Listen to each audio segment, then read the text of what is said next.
इस वेबिनार के को होस्ट को बधाई देता हूं कि आपने बहुत रेलेवेंट टॉपिक चुना है और इस टॉपिक से हमारे पास जो सेशन स्पीकर्स हैं या कीनोट स्पीकर्स हैं, हमारे चीफ गेस्ट हैं, इनके द्वारा काफ़ी वैल्यूबल सजेशंस हमको मिलेंगे और वो सजेशंस हम हमारी पॉलिसी के लिए हम उनको रेफर करने की कोशिश करेंगे। सभी का स्वागत है पुनः एक बार। सारे जो वेबिनार में जुड़े उन सबका स्वागत करता हूं और बहुत बहुत धन्यवाद। और बिल्कुल आगे भुवनेश जी को वापस दे। भुवनेश जी। हेलो। हाँ भुवनेश जी बोलिए। हाँ हेलो जी जी बोलिए। आवाज आ रही? हाँ बिल्कुल आ रही। बहुत बहुत धन्यवाद और शुक्रिया सर।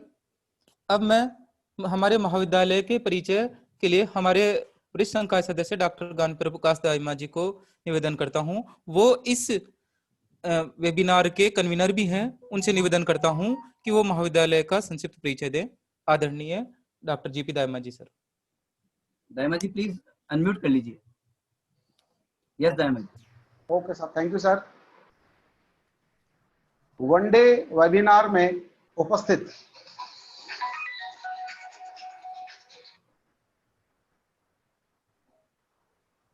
सहभागिता कर रहे इस महाविद्यालय के प्राचार्य, आयोजक समिति, मुख्य अतिथि, समस्त अतिथियों, वक्ताओं व श्रोताओं की गरिमा में ऑनलाइन उपस्थिति को मैं अपने हृदय के अंतःकरण से नमन करता हूं, वंदन करता हूं। चूंकि यह महाविद्यालय इस वेबिनार का होस्ट कॉलेज है, अतः वेबिनार को प्रारंभ करने से पूर्व मैं इस कॉलेज का एक ब्रीफ इंट्रोडक्शन आप सबके समक्ष प्रस्तुत करना चाहूंगा। सर मुझे स्लाइड शेयर की परमिशन? बिल्कुल sir. Yes sir, screen share कर लीजिए। मैं कर रहा हूँ। यस दाइमा जी अब करिए। अब ओके सर, हो जाएगा।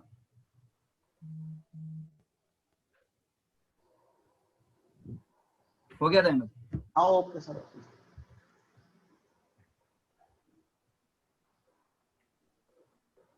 बिल्कुल सर आ गया। स्लाइड शो कर लीजिए सर इसको। Slide show. हाँ बिल्कुल सर, फर्स्ट क्लास। आयोजक महाविद्यालय का संक्षिप्त परिचय। यह महाविद्यालय राजस्थान के जयपुर जिले में सामर झील नाम के कस्बे में स्थित है। लगभग 50 वर्ष पूर्व इस कॉलेज की नींव रखी गई थी। इस कॉलेज को सन 2016 में नेक द्वारा B+ ग्रेड प्रदान की गई थी। इस महाविद्यालय को रूसा की 2.0 योजना अंतर्गत 2 करोड़ रुपए का आवंटन किया गया था, जिससे 1 करोड़ रुपए न्यू कंस्ट्रक्शन पर, करीबन 60 लाख रुपए रेनोवेशन पर व 40 लाख रुपए उपकरणों व पुस्तकों के ऊपर व्यय किए गए थे। महाविद्यालय में तीनों संकायों में यूजी व ABST, बिजनेस एड, AFM, botany, zoology, physics, geography व पॉलिटिकल साइंस में यहाँ पे पोस्ट ग्रेजुएट है। विभिन्न विषयों के 33 सहायक और सह आचार्य यहाँ पदस्थापित है। महाविद्यालय में लगभग 2500 विद्यार्थी अध्ययनरत है। पॉलिटिकल साइंस व वाणिज्य के विषयों में यहाँ कई विद्यार्थी शोध कार्य कर रहे हैं। इस महाविद्यालय में खेल मंत्रालय भारत सरकार के सौजन्य से लगभग 50 लाख रुपए की लागत से निर्मित एक बहुत ही शानदार जिम्नेजियम है व आधुनिक सुविधाओं युक्त 200 विद्यार्थियों की बैठक क्षमता वाला एक बहुत ही बढ़िया और अति सुंदर ऑडिटोरियम है। यहाँ के कई विद्यार्थी खेल के क्षेत्र में राज्य स्तरीय व राष्ट्रीय स्तरीय पदक हासिल कर चुके हैं। सांबर एक प्रसिद्ध ऐतिहासिक पौराणिक नगर है। Sambhar lake station Jaipur Jodhpur railway line पर फुलेरा जंक्शन से 6 किलोमीटर दूरी पर स्थित है। सांबर साल्ट लेक भारत की सबसे बड़ी इनलैंड साल्ट लेक है। यह मध्य राजस्थान में जयपुर के साउथ वेस्ट में 80 किलोमीटर व अजमेर के नॉर्थ ईस्ट में 90 किलोमीटर दूरी पर स्थित है। यहाँ देश का अधिकतम नमक उत्पादन होता है, जो खाने के साथ साथ औद्योगिक कार्यों के लिए देश विदेश में भी विक्रय होता है। एशिया की सबसे बड़े खारे पानी की झील होने के कारण विश्व के मानचित्र पर इसकी अपनी एक भौगोलिक पहचान है। सांबर से 18 से ये जो स्लाइड आप देख रहे हैं ये है सॉइल प्रोडक्शन एरिया की, यहाँ नमक का उत्पादन होता है। और ये जो है इसका लेक से अलग पार्ट है जहाँ ये प्रोडक्शन हो रहा है। और ये है आपके सांबर से 18-20 किलोमीटर दूर अरावली पर्वतमाला की गोद में यहाँ की आराध्य देवी माँ शाकंभरी का विशाल और पुराना मंदिर है। और ये माँ शाकंभरी की जो है तस्वीर है। संत दादू दयाल जी ने यहाँ झील में स्थित उनकी तपोस्थली, जो कि दादू दयाल जी की छतरी के नाम से प्रसिद्ध है, यहाँ लगभग सन 1580 के आसपास कई वर्षों तक आपने यहाँ पे साधना की थी और दादू वाणी नामक पुस्तक की यहाँ इन्होंने रचना की थी। अजमेर में ख्वाजा मोइनुद्दीन चिश्ती साहब की जो विश्वविख्यात दरगाह है, उनके पोते ख्वाजा हुसामुद्दीन साहब जिगर सोख्ता की विशाल दरगाह जो है वो सांबर लेक में है। अजमेर में उस मेले में देश विदेश से जो जायरीन आते हैं वो सांबर भी आते हैं और यहाँ इनका दर्शन लाभ पाते हैं।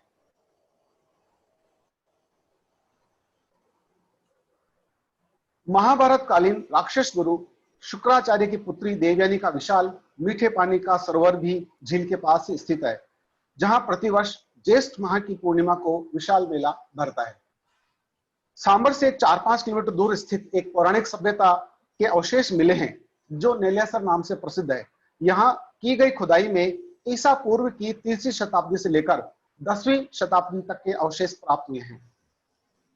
सांबर झील की इस दलदली भूमि में हजारों किलोमीटर की दूरी तय करके बहुत से विदेशी पक्षी प्रतिवर्ष मानसून के सीजन में यहाँ आते हैं, जिनमें से सबसे अधिक प्रमुख आकर्षक फ्लेमिंगो की 2 प्रजातियां हैं, जिन्हें देखने के लिए और जिन पर शोध कार्य करने के लिए देश विदेशों के शोध छात्र यहाँ आते रहते हैं।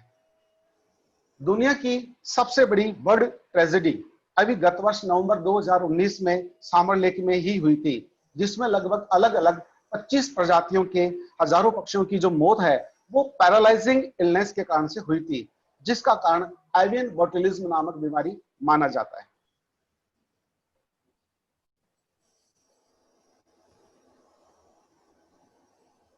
भारत की 37 रिकॉग्नाइज्ड रामसर साइट्स है। इनमें से 2 रामसर साइट्स हमारे यहाँ राजस्थान में हैं। एक केवलादेव नेशनल आप यहाँ देख सकते हैं, ये केवलादेव नेशनल पार्क है और दूसरा ये सांबर लेक है। प्रथम केवलादेव राष्ट्रीय पक्षी अभ्यारण्य है और दूसरी ये सांबर मेरे मेरे स्टेटस में लगा हुआ, वहां से कर लो भी, मैं होस्ट कर रहा हूँ, इसको चला रहा हूँ। इसी के साथ मैं सांबर कॉलेज का एक ब्रीफ जो मैंने इंट्रोडक्शन प्रस्तुत किया है, मैं इसको समापन यहीं करता हूँ और आगे के कार्य संचालन के लिए जो यहाँ के ऑर्गेनाइजिंग सेक्रेटरी है भुवनेश जी और डॉक्टर रवि मोदी जी, इनको मैं ये हैंड ओवर करता हूँ। Thank you, thank you, thank you. Thank you Dayama ji. Yes Bhuvnesh ji, please unmute कर लीजिए भुवनेश जी।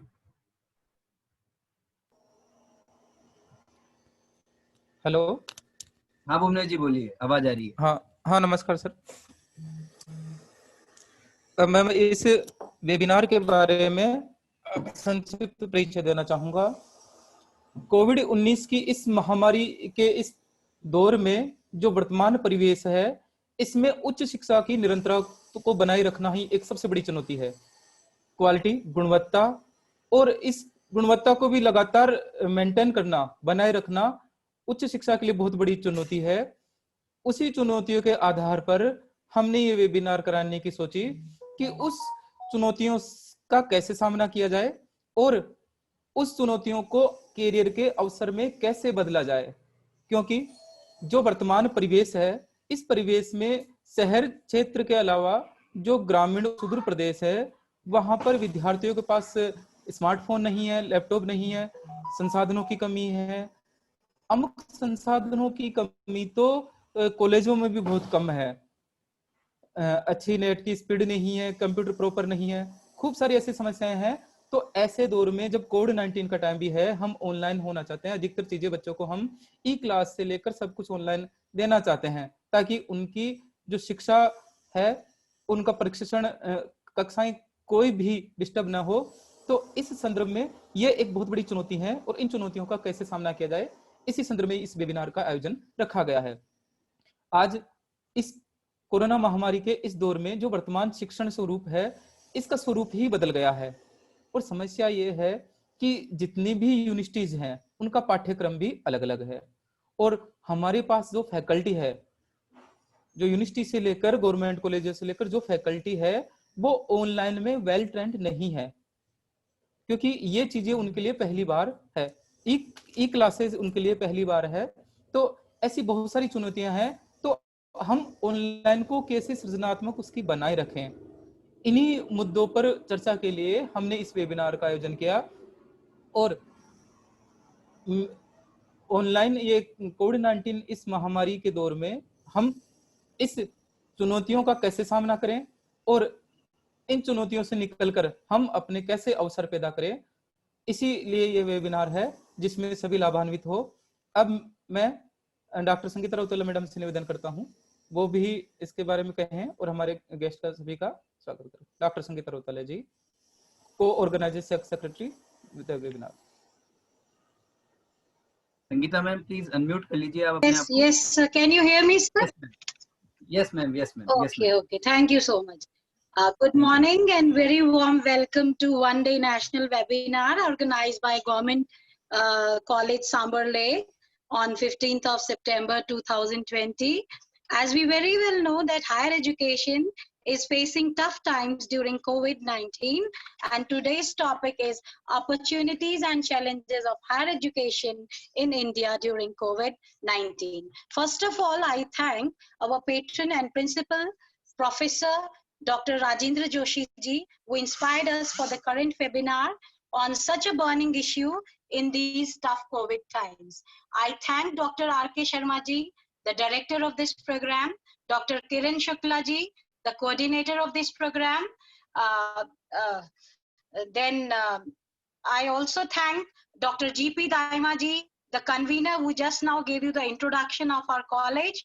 And I also thank Dr. M.A. Qureshi ji, the co-coordinator, Dr. Sriram Barkodia ji, the co-convener and HOD of Hindi department, and especially Mr. Bhuvnesh Kumar Parihar ji, organizing secretary of this program, and also Dr. Ravi, who is so sincerely assisting us in organizing this program, and especially all the participants and all the research scholars and the students who have got this opportunity to attend this webinar. So friends, now I would like to invite Professor Ratanlal Godara ji, the Vice Chancellor of VMOU, Vardhaman Mahavir Open University, Kota, Rajasthan. Here is a brief introduction to his achievements. Professor Dr. Ratanlal Godara ji is presently the VC, Vice Chancellor of VMOU, and he was awarded Emeritus Fellowship by UGC, New Delhi, and joined Professor Emeritus Department of EAFM, University of Rajasthan. He has 37 published research papers in various journals of national and international repute. He has guided 33 candidates for PhD and MPhil degree. He has authored 9 books of immense importance. He has made several presentations at national and international conferences. He had been the chief guest and keynote speaker in many seminars and conferences. He has visited countries like Geneva, Switzerland, Abu Dhabi, UAE, Shanghai, China, New York, USA, Toronto, Canada, Thimphu, Bhutan, and Muscat, Oman, and to get his academic and research experience and exposure. So we are so honored to invite VC for his presentation. Thank you so much. Thank you. So now I invite. Thank you. Yeah. Thank you so much. Okay. Yes, Bhuvnesh ji, please unmute कर लीजिए. Hello. Yes, Bhuvnesh ji, बोलिए. हाँ, हमारे माननीय chief guest अभी meeting में busy हैं, तो कुछ देर बाद में ज्वाइन करेंगे। तो तब तक मैं हमारे keynote speaker doctor Rajesh Rana ji का स्वागत करता हूं। वो आज के अपने मुख्य वक्ता हैं और वो अपना अभिभाषण दे। वो यूपी के MM कॉलेज में प्रोफेसर पद पर नियुक्त हैं। ये समाजशास्त्री रहे हैं, काफी सालों से समाजशास्त्र के विषय और सामाजिकता से इनके काफी लेख पुस्तकें छप चुकी हैं, और वर्तमान में समकालीन परिदृश्य, समकालीन परिवेश, सामाजिक परिवेश पे बहुत सारी किताबें लिख चुके हैं। मैं और युवा समाजशास्त्री हैं, तो मैं उनका अभिवादन और स्वागत करता हूं, और उनसे आज के हमारे जो मुख्य वक्ता हैं डॉक्टर राकेश राणा जी, उनसे निवेदन करता हूं वो अपना व्याख्यान प्रस्तुत करें जिससे हम सभी लाभान्वित हो। आदरणीय doctor Rakesh Rana ji. Thank you sir. Rakesh Rana ji please आप अनम्यूट कर लीजिए। जी सर। यस सर, बिल्कुल आवाज आ रही है सर आपकी। Welcome sir.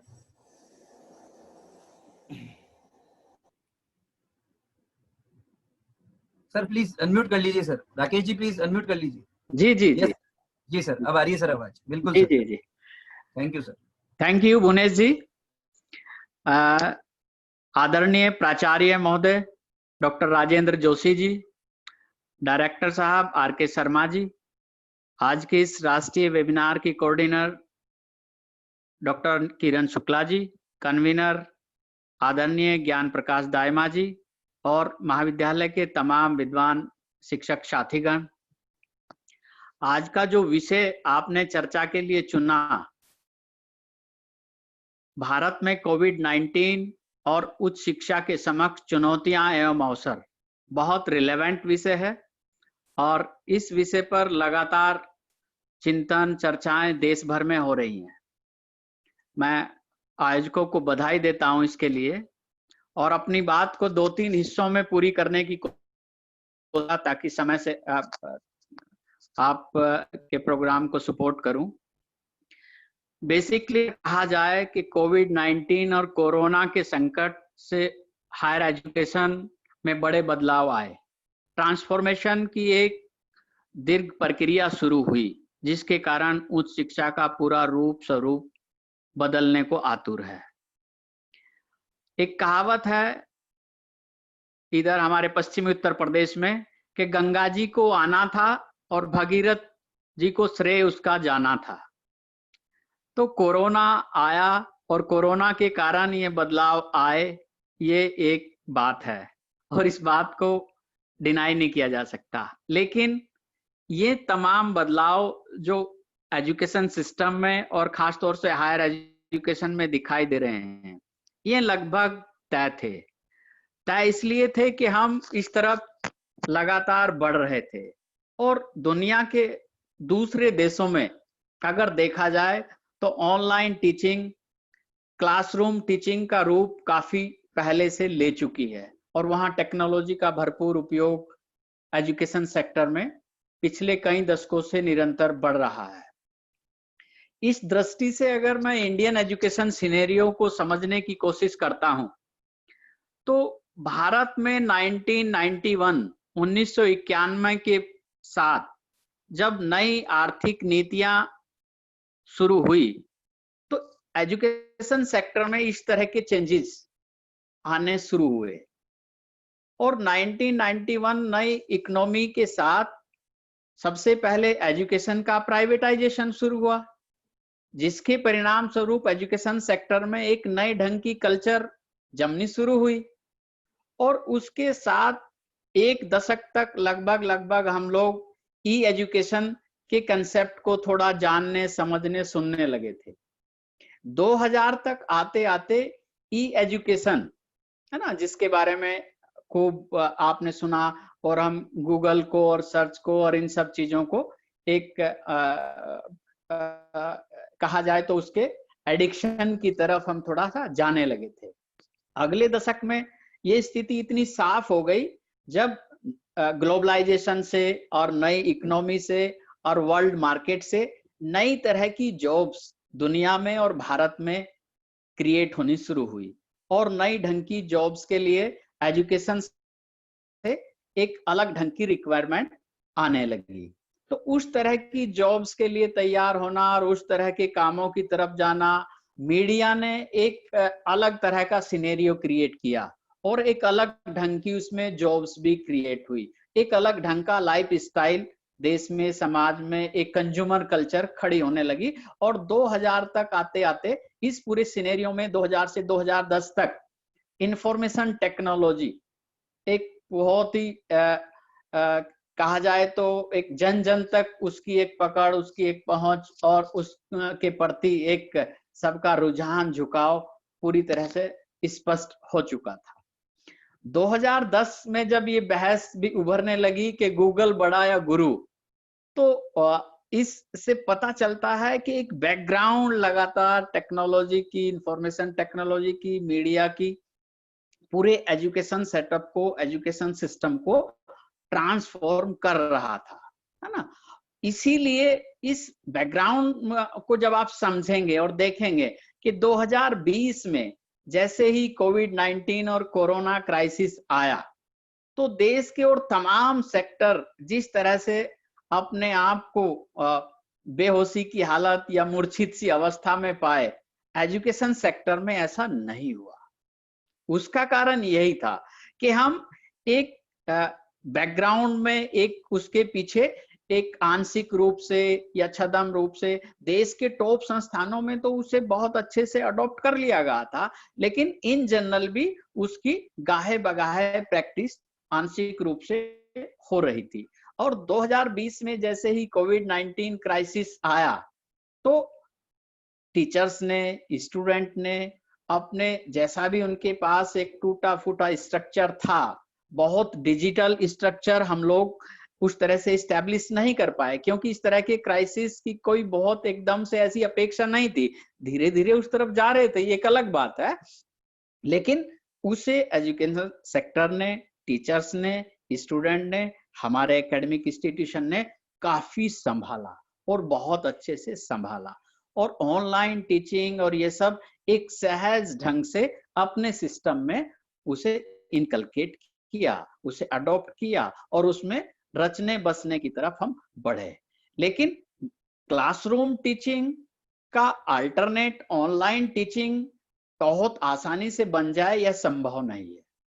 ये एक बड़े चैलेंजेस हायर एजुकेशन के सामने हैं, क्योंकि दुनिया के अनुभव और विदेश में ये कल्चर आया, शुरुआत पिछले कई दशकों से वहां है, वहां की रिसर्चेज और वहां के अनुभव ये बताते हैं कि ऑनलाइन टीचिंग में एडजस्ट होते होते और उसके साथ अभ्यस्त होने में कम से कम 2 से 3 सत्र लगते हैं, और उससे भी बड़ा चैलेंजेस है कि उसके लिए टीचर को ट्रेंड करना, क्योंकि अभी तक हमारा जो पूरा एजुकेशन सिस्टम है, एजुकेशन सेक्टर है, वो क्लासरूम टीचिंग और कैंपस लाइफ स्टाइल और उसकी टीचिंग पढ़ने पढ़ाने का आदी है।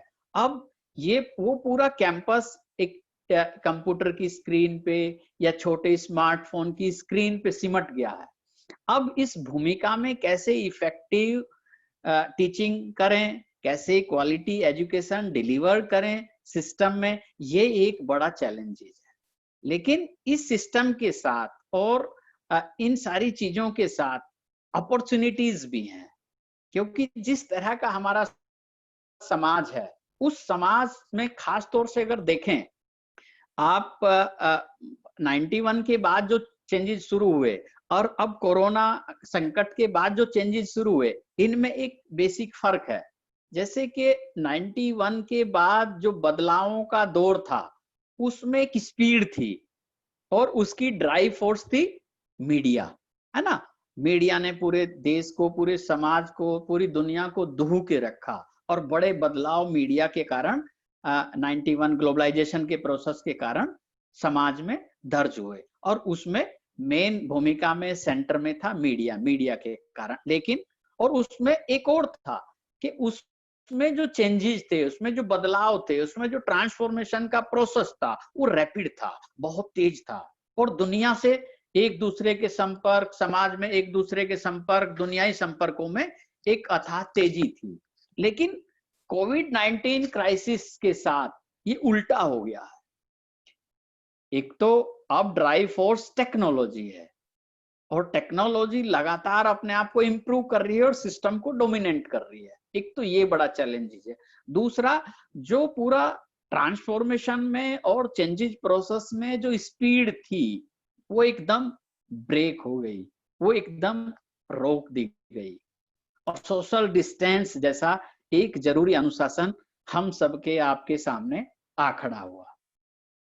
ये जो तमाम चैलेंजेस हैं हायर एजुकेशन में, जहां ग्रुप इंटरेक्शन एक सामान्य सी बात है, उसके बिना हमारा काम ही नहीं चलता है, तो ये इन सब चैलेंजेस से कैसे हमें सुलझना है और अपने एजुकेशन सिस्टम को राह पर लाना है, इन पर बहुत विवेकशील ढंग से काम करने की जरूरत है। दूसरा, हम एक गरीब कंट्री है और एक ओवर पॉपुलेटेड कंट्री है ना। ये तो बात सही है कि हम अपनी जनसंख्या पर, हम अपने यूथ की पॉपुलेशन पर कि हम दुनिया के सबसे यंग राष्ट्र हैं और सबसे बड़ी संख्या यूथ की हमारे पास है। लेकिन उसी के साथ चैलेंजेस ये हैं कि हमारे पास अभी डिजिटल इंफ्रास्ट्रक्चर नहीं है। उस दिशा में हमारी सरकारों को, हम लोगों को बहुत गंभीर ढंग से एक बड़ा काम करने की जरूरत है, जो नए एजुकेशन सिस्टम को इस्टेब्लिश करने में, उस ऑनलाइन टीचिंग और उसको स्मूथ बनाने में, और उस कल्चर को पूरा अपने ढंग से एजुकेशन प्रणाली में, शिक्षा प्रणाली में स्थापित करने के लिए एक अच्छे डिजिटल इंफ्रास्ट्रक्चर की जरूरत है। जो बड़ा चैलेंज है कि भारत कोई खाली 6 महानगरों में नहीं बसता है। उस देश के जो 6 लाख गांव हैं, देश के जो आदिवासी पिछड़े अंचल हैं, उनमें कैसे हम ये सब करने जा रहे हैं, इसका पूरा एक रोड मैप बनाने की जरूरत है। कैसे एक डिजिटल इंफ्रास्ट्रक्चर वहां मजबूती से काम करे ताकि ऑनलाइन क्लासेस, ऑनलाइन एजुकेशन, उसके लिए इंटरनेट की कनेक्टिविटी एक बड़ा सवाल है, एक बड़ा चैलेंज है। और स्पीड का सवाल तो अभी तक जूझता है, क्योंकि अभी तक के एनएसएसओ का एक सर्वे में अभी देख रहा था इन्हीं दिनों एजुकेशन को लेकर, तो अभी ज्यादातर घरों में ना कंप्यूटर है, ना लैपटॉप है, ना इंटरनेट कनेक्शन है ना। उसका कारण यही है कि हम एक तो इस तरफ हमने बहुत ज्यादा ध्यान दिया नहीं था, और जो दिया था, जो देना था, उसका सदुपयोग अभी हम करने की मन स्थिति और स्थिति में नहीं थे। इंटरनेट की दृष्टि से देखें तो अभी मात्र 24% फैमिलीज के पास इंटरनेट कनेक्शन है। तो 24% तो 1/4 भी नहीं है देश की कुल पॉपुलेशन का। उसमें भी शहरी भारत तक वो ज्यादा सिमटा हुआ है। शहरी भारत के 42% परिवारों में इंटरनेट कनेक्शन है और ग्रामीण भारत के मात्र 15 घरों में इंटरनेट कनेक्शन है। तो अभी ज्यादातर जो बच्चे काम चला रहे हैं वो हॉटस्पॉट कनेक्शन से चला रहे हैं, और उसमें ये निकलकर सामने के 97% उस कनेक्शन में, उसकी कनेक्टिविटी में, उसकी स्पीड में लगातार एरर हैं, लगातार उस क्राइसिस से जूझ रहे हैं। और इंटरनेट और कंप्यूटर की तो बात छोड़िए, कंप्यूटर का हाल यह है कि मात्र 11% परिवारों के पास लैपटॉप और कंप्यूटर हैं। शहरी भारत में मात्र 23 घरों में है और ग्रामीण भारत में मात्र 4 परिवारों में है। इवन लैपटॉप कंप्यूटर तो है, टीवी भी अभी 100% घरों के पास उपलब्ध नहीं है। 67% घर परिवारों में ही टीवी अभी पहुंचा है, जो एक एजुकेशन सिस्टम का और ऑनलाइन एजुकेशन का एक प्रभावी माध्यम टीवी भी बन सकता है। इस पर सरकार विशेष रूप से ध्यान दे सकती है। तो इन तमाम चीजों को मैं इन एग्जाम्पल से आपको बता रहा हूं कि ये हमारे पास ऐसे सोशल चैलेंजेस हैं कि एक तो देश में व्याप्त गरीबी है, एक सामाजिक आर्थिक गैर बराबरी है, जिसके कारण ये सब डिफरेंसेस हैं। शहरी भारत का नक्शा एकदम अलग है, ग्रामीण भारत का नक्शा एकदम अलग है, और इसी तरह के डिफरेंसेस नहीं है। हमारे पास महिला पुरुष के भेदभाव भी इंफॉर्मेशन टेक्नोलॉजी के यूज करने में सामने दिखाई देते हैं। जैसे कि इंटरनेट यूज करने का एक डेटा मैं आपको बताता हूं कि देश में करीब 50 करोड़ लोग इंटरनेट यूजर्स हैं। उन 50 करोड़ में 65% पुरुष यूज करते हैं और महिलाओं का वहां डेटा 30 से 35 के बीच बैठता है, जबकि उनकी संख्या आधी है, लेकिन उनकी पहुंच इंफॉर्मेशन टेक्नोलॉजी और उन रिसोर्सेज तक अभी उतनी नहीं है। इसी तरह से जो सोशो इकोनॉमिक बैकवर्ड क्लासेज हैं, उन तक इस टेक्नोलॉजी को पहुंचाना, इन टूल टेक्निक्स को पहुंचाना, इस इंफ्रास्ट्रक्चर को पहुंचाना बड़े चैलेंज हैं। तभी हम इस एजुकेशन को इफेक्टिव और प्रभावी ढंग से, एक सहज ढंग से उपलब्ध करा पाएंगे। दूसरा, इसके साथ अपॉर्चुनिटीज भी उभरती हैं जिनका हमें हमारे सिस्टम को, हमारे नेतृत्व को, हमारी सरकारों को फायदा उठाना चाहिए कि एक तो समाज एक सोशल, अपने आप को सोशली मोड करने का, अपने आप को टेक्निकली मोड करने के माइंडसेट में है ना। एक बदलाव की मानसिकता के लिए समाज रेडी है ना। इस मोमेंट का, इस अच्छे सिनेरियो का समाज को, सिस्टम को, नेतृत्व को लाभ लेना चाहिए कि तैयार है। ऐसे झटके में हम अपनी कई तरह की गैर बराबरियों पर भी वार कर सकते हैं, चाहे वो सामाजिक स्तर पर है, चाहे वो आर्थिक स्तर पर है, और इनका बदलाव, हम बदलाव की दिशा में इनका लाभ ले सकते हैं। दूसरा, क्वालिटी एजुकेशन को भी हम इसके जरिए इनहेंस कर सकते हैं, बढ़ा सकते हैं, क्योंकि एक तो पूरे वर्ल्ड लेवल पर इंफॉर्मेशन टेक्नोलॉजी से दुनिया भर की सूचनाओं का, ज्ञान का हम एक्सटेंशन अपने पूरे सिस्टम में अपने लोगों तक एक समान रूप से पहुंचा सकते हैं, है ना। और उस पाठ्यक्रम को टेक्नो फ्रेंडली बनाकर जो हम चाहते हैं, उसमें हम अपनी इंडिजिनियसनिटी, अपनी लोकलिटी और अपनी कल्चर, इन सब को भी समाहित करके एक अलग ढंग की क्वालिटी और एक अलग ढंग की एजुकेशन, है ना, जो भी संयोग से एक और हमारे पास अवसर है कि इन्हीं दिनों बाय चांस हमने अपनी नई एजुकेशन पॉलिसी भी बनाई है और उसे लागू किया है। तो हम इन तमाम दोहरे लाभों को ले सकते हैं और इस पूरे सिनेरियो का लाभ उठा सकते हैं, है ना। समाज में जो हमारा मकसद है, हमारी एजुकेशन पॉलिसी का भी उद्देश्य, ऑब्जेक्टिव, एम्स यही रखा गया है कि हम भारत को कैसे एक नॉलेज सोसाइटी में कन्वर्ट करें, जो इसकी इकोनॉमी को मजबूत करने में रोल प्ले कर सकता है, और स्किल एजुकेशन के रूप में हम उसे मुख्य रूप से बढ़ाना चाहते हैं।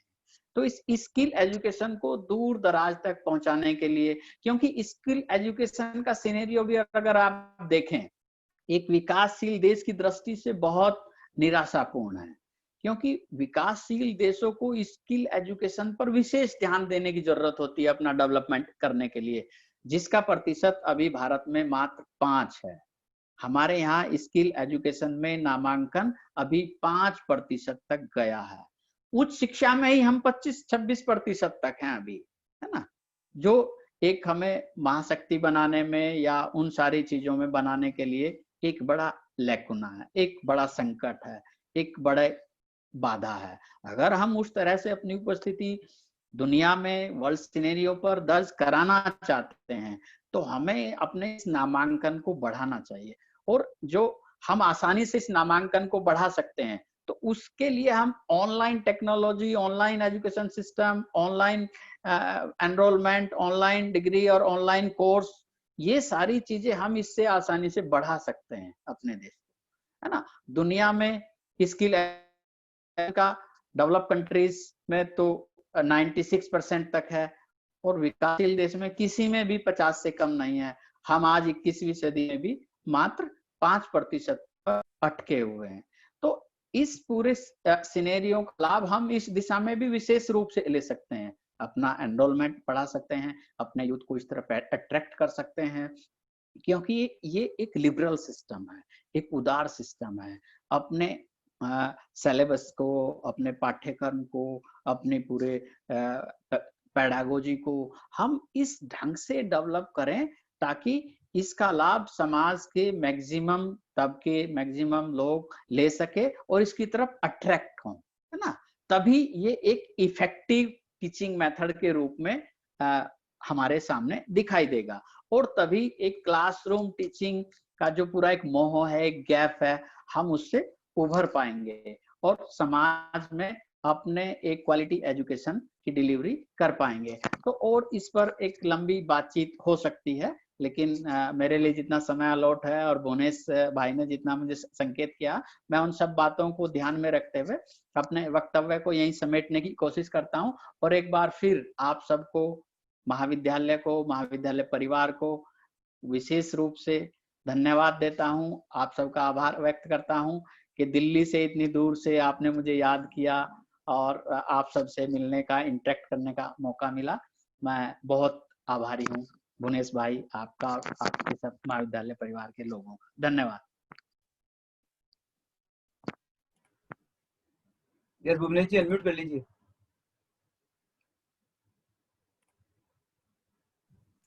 हेलो, हाँ हाँ भुवनेश जी, संगीता मैडम को अनम्यूट कीजिए।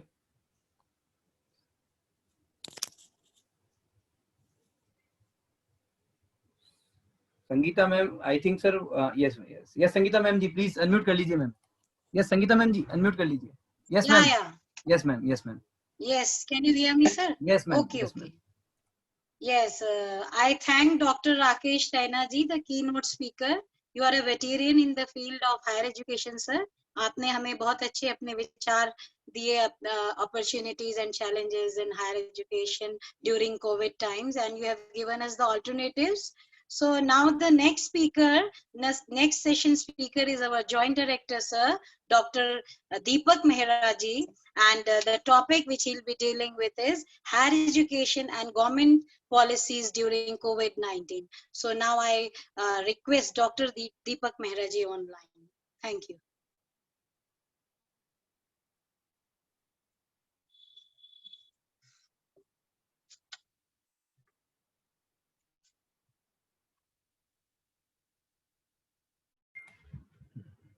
हाँ जी मैम, संगीता हाँ जी ma'am, sir, Deepak Mehra ji. Deepak ji, okay, yes yes, उनको unmute. Yes yes, Deepak ji please unmute कर लीजिए। Hello, yes Deepak ji, yes sir, yes sir, hello, yes sir, आपकी आवाज आ रही है सर, आपके थोड़ा सा नेटवर्क। दिख रहा हूँ। हाँ हाँ जी, ठीक है। जी sir, respected principal, organising secretary Bhuvnesh Kumar Parihar, convener Gyan Prakash ji, and other team members. First of all, let me congratulate Government College Sambar Lake for organizing a webinar on opportunities and challenges of higher education in India during COVID-19. मुझे जिस पे बोलना है वो है higher education and government policies during कोविड-19। मैं ये बता दूं कि कोविड-19 महामारी जो है उसने हर क्षेत्र को अस्त व्यस्त कर दिया है, जिसमें शिक्षा जगत भी शामिल है। लेकिन इसको इस रूप में ना देख के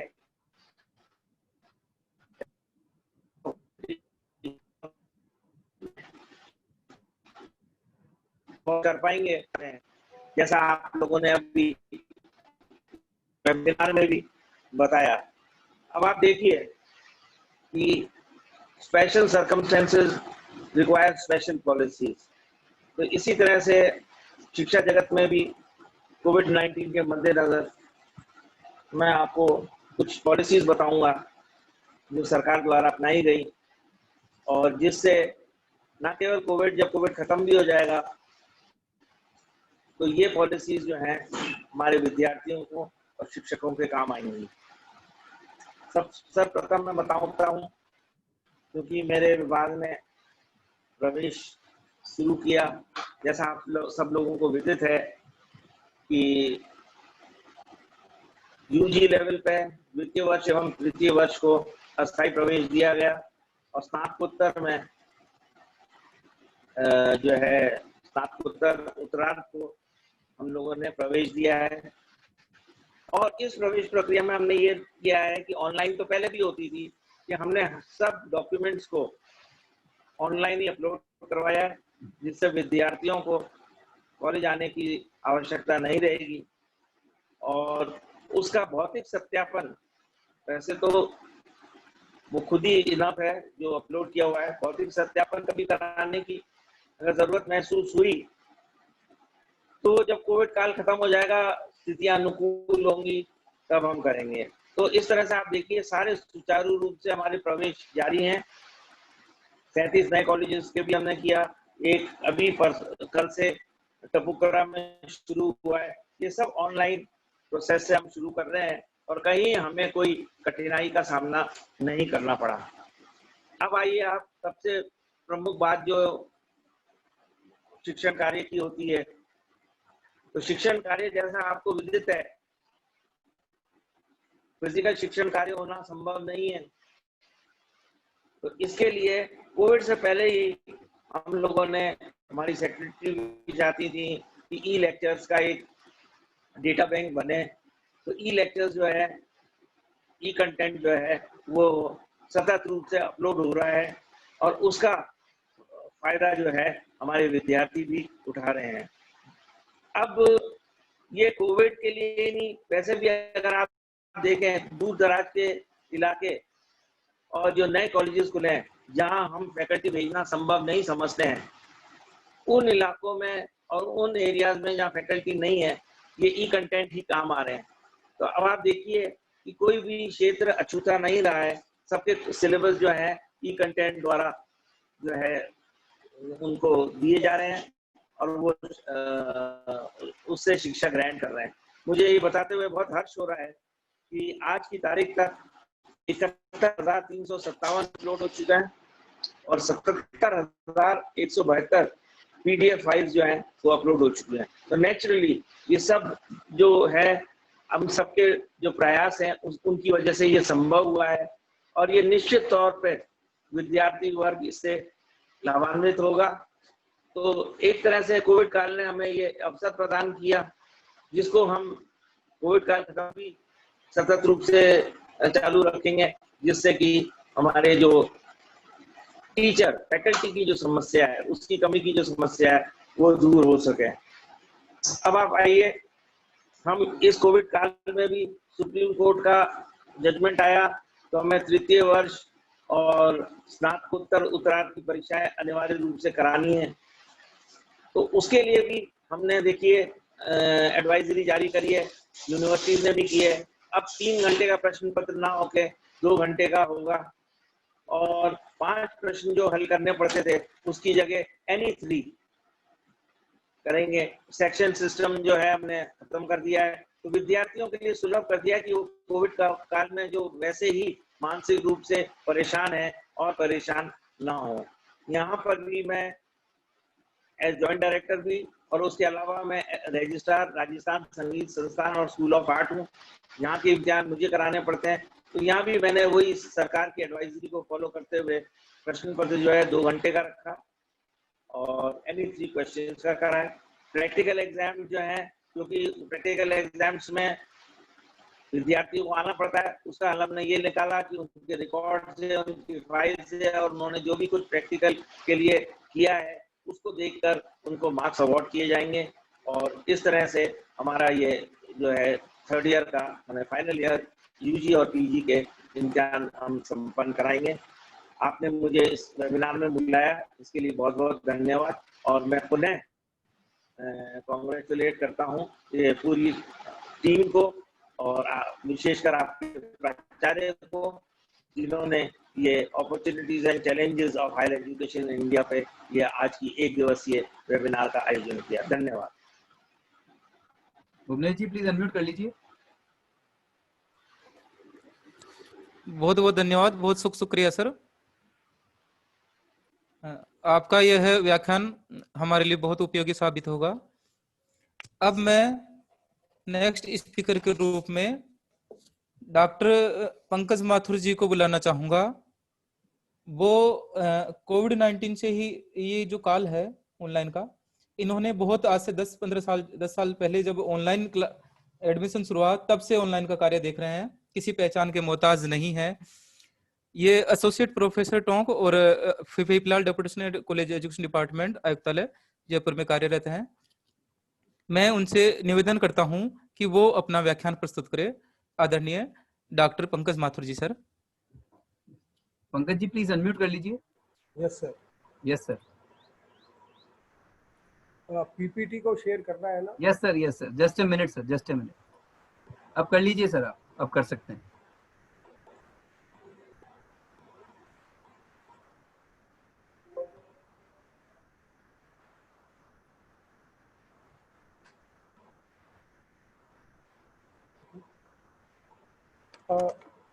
सर्वप्रथम मैं बधाई देना चाहता हूँ गवर्नमेंट कॉलेज सांबर लेक के प्राचार्य डॉक्टर राजेंद्र जोशी को कि उन्होंने इतनी अच्छी एक वेबिनार का आयोजन किया।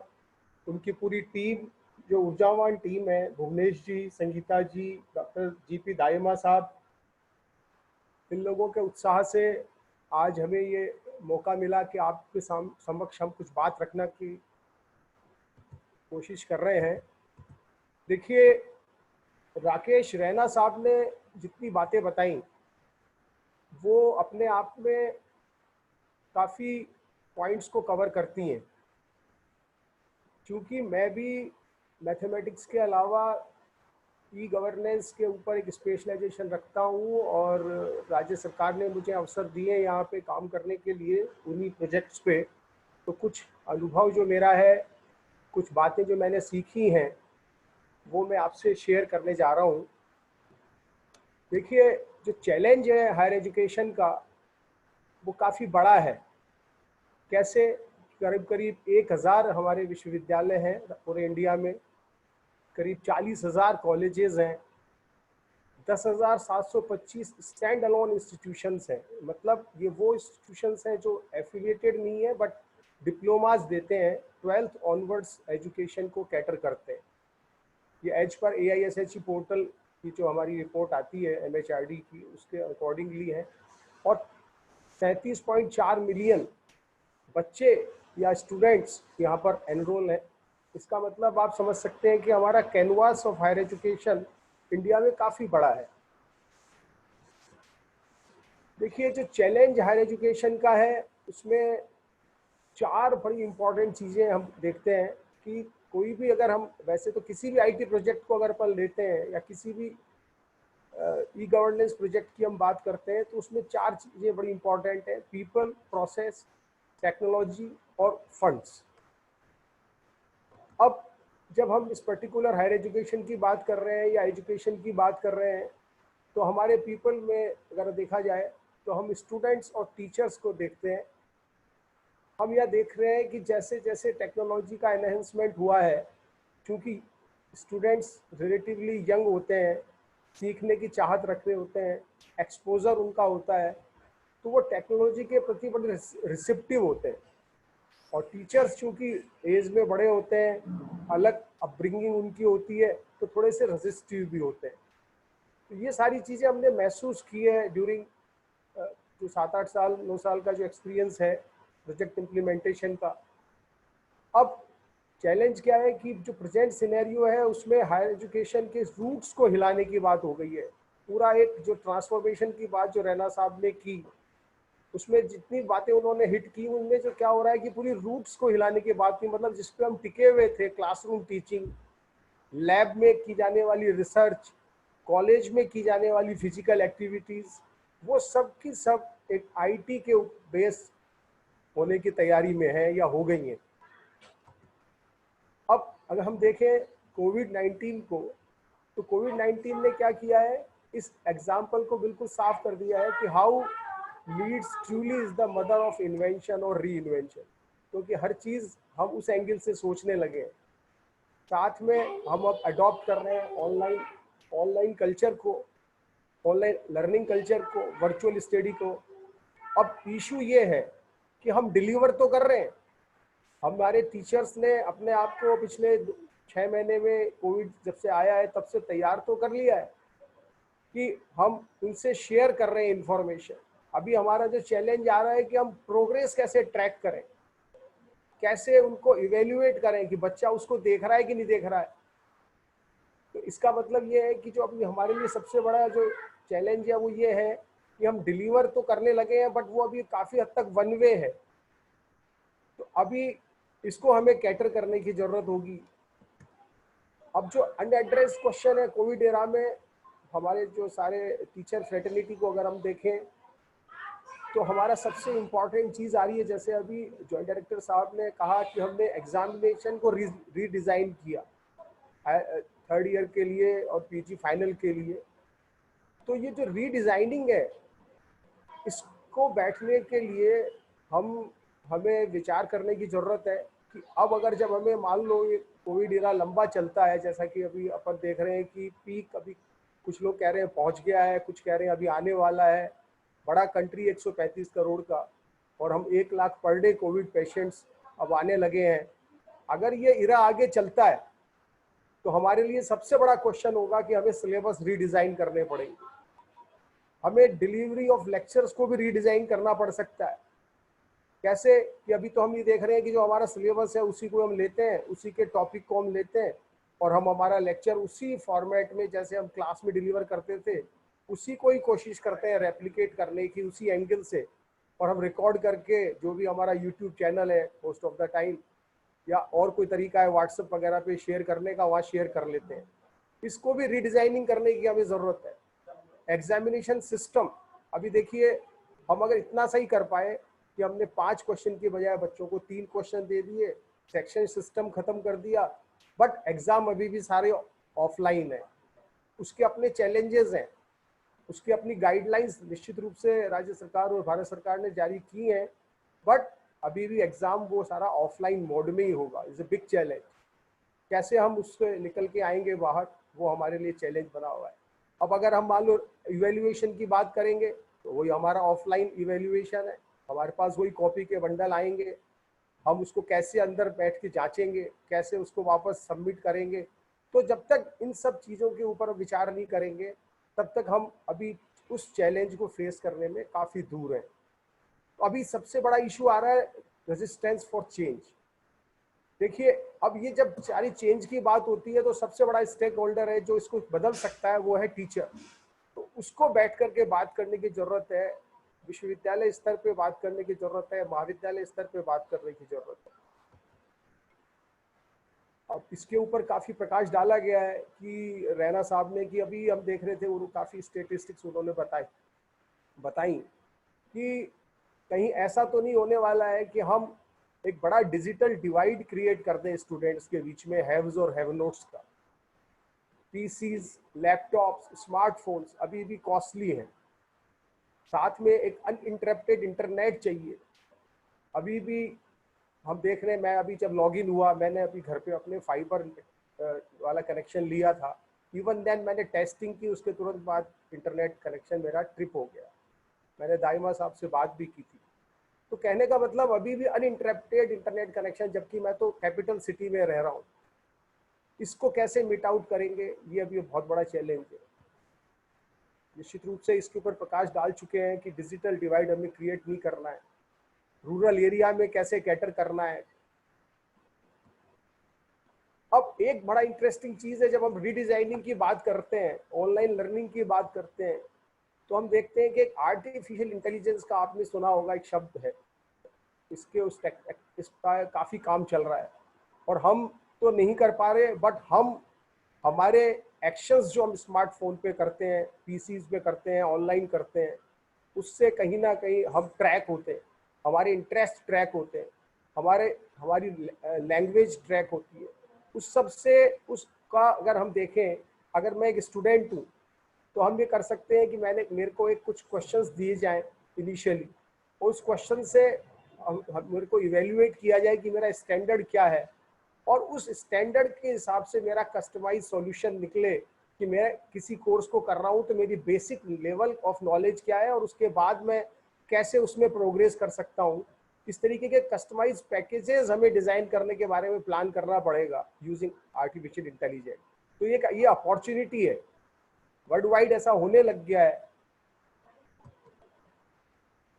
मेडिकल स्टूडेंट्स के लिए बिना इंटरेक्शन के, बिना ह्यूमन टच के, बिना प्रैक्टिकली लैब में गए हुए कैसे उसके डिसेक्शंस को देखा जा सकता है। मैं आपके जानकारी अभी आपको एंड में दूंगा कि हमने एक स्मार्ट साइंस लैब्स हम लेके आए हैं राजस्थान में, उसके बारे में थोड़ा सा बताऊंगा मैं आपको। वहाँ पर कैसे हमने augmented reality, virtual reality, mix reality के ऊपर हमने एक्सपेरिमेंट्स डिज़ाइन किए हैं। अभी 7 ऐसे कॉलेजेस हैं जहाँ पे उन एक्सपेरिमेंट्स की बात हुई है। अब आप देख रहे होंगे अखबार में आए दिन आ रहा है कि कोर्ट्स अब ऑनलाइन हो गए हैं, वो अपने केसेस को देख रहे हैं। इंजीनियरिंग के जो स्टूडेंट्स हैं उन सब के डाइसेक्शंस, उनकी जो सारे इक्विपमेंट्स हैं, उन सब के ऊपर काम करना है। तो ये सारी अपॉर्चुनिटीज़ हमारे सामने आ गई हैं।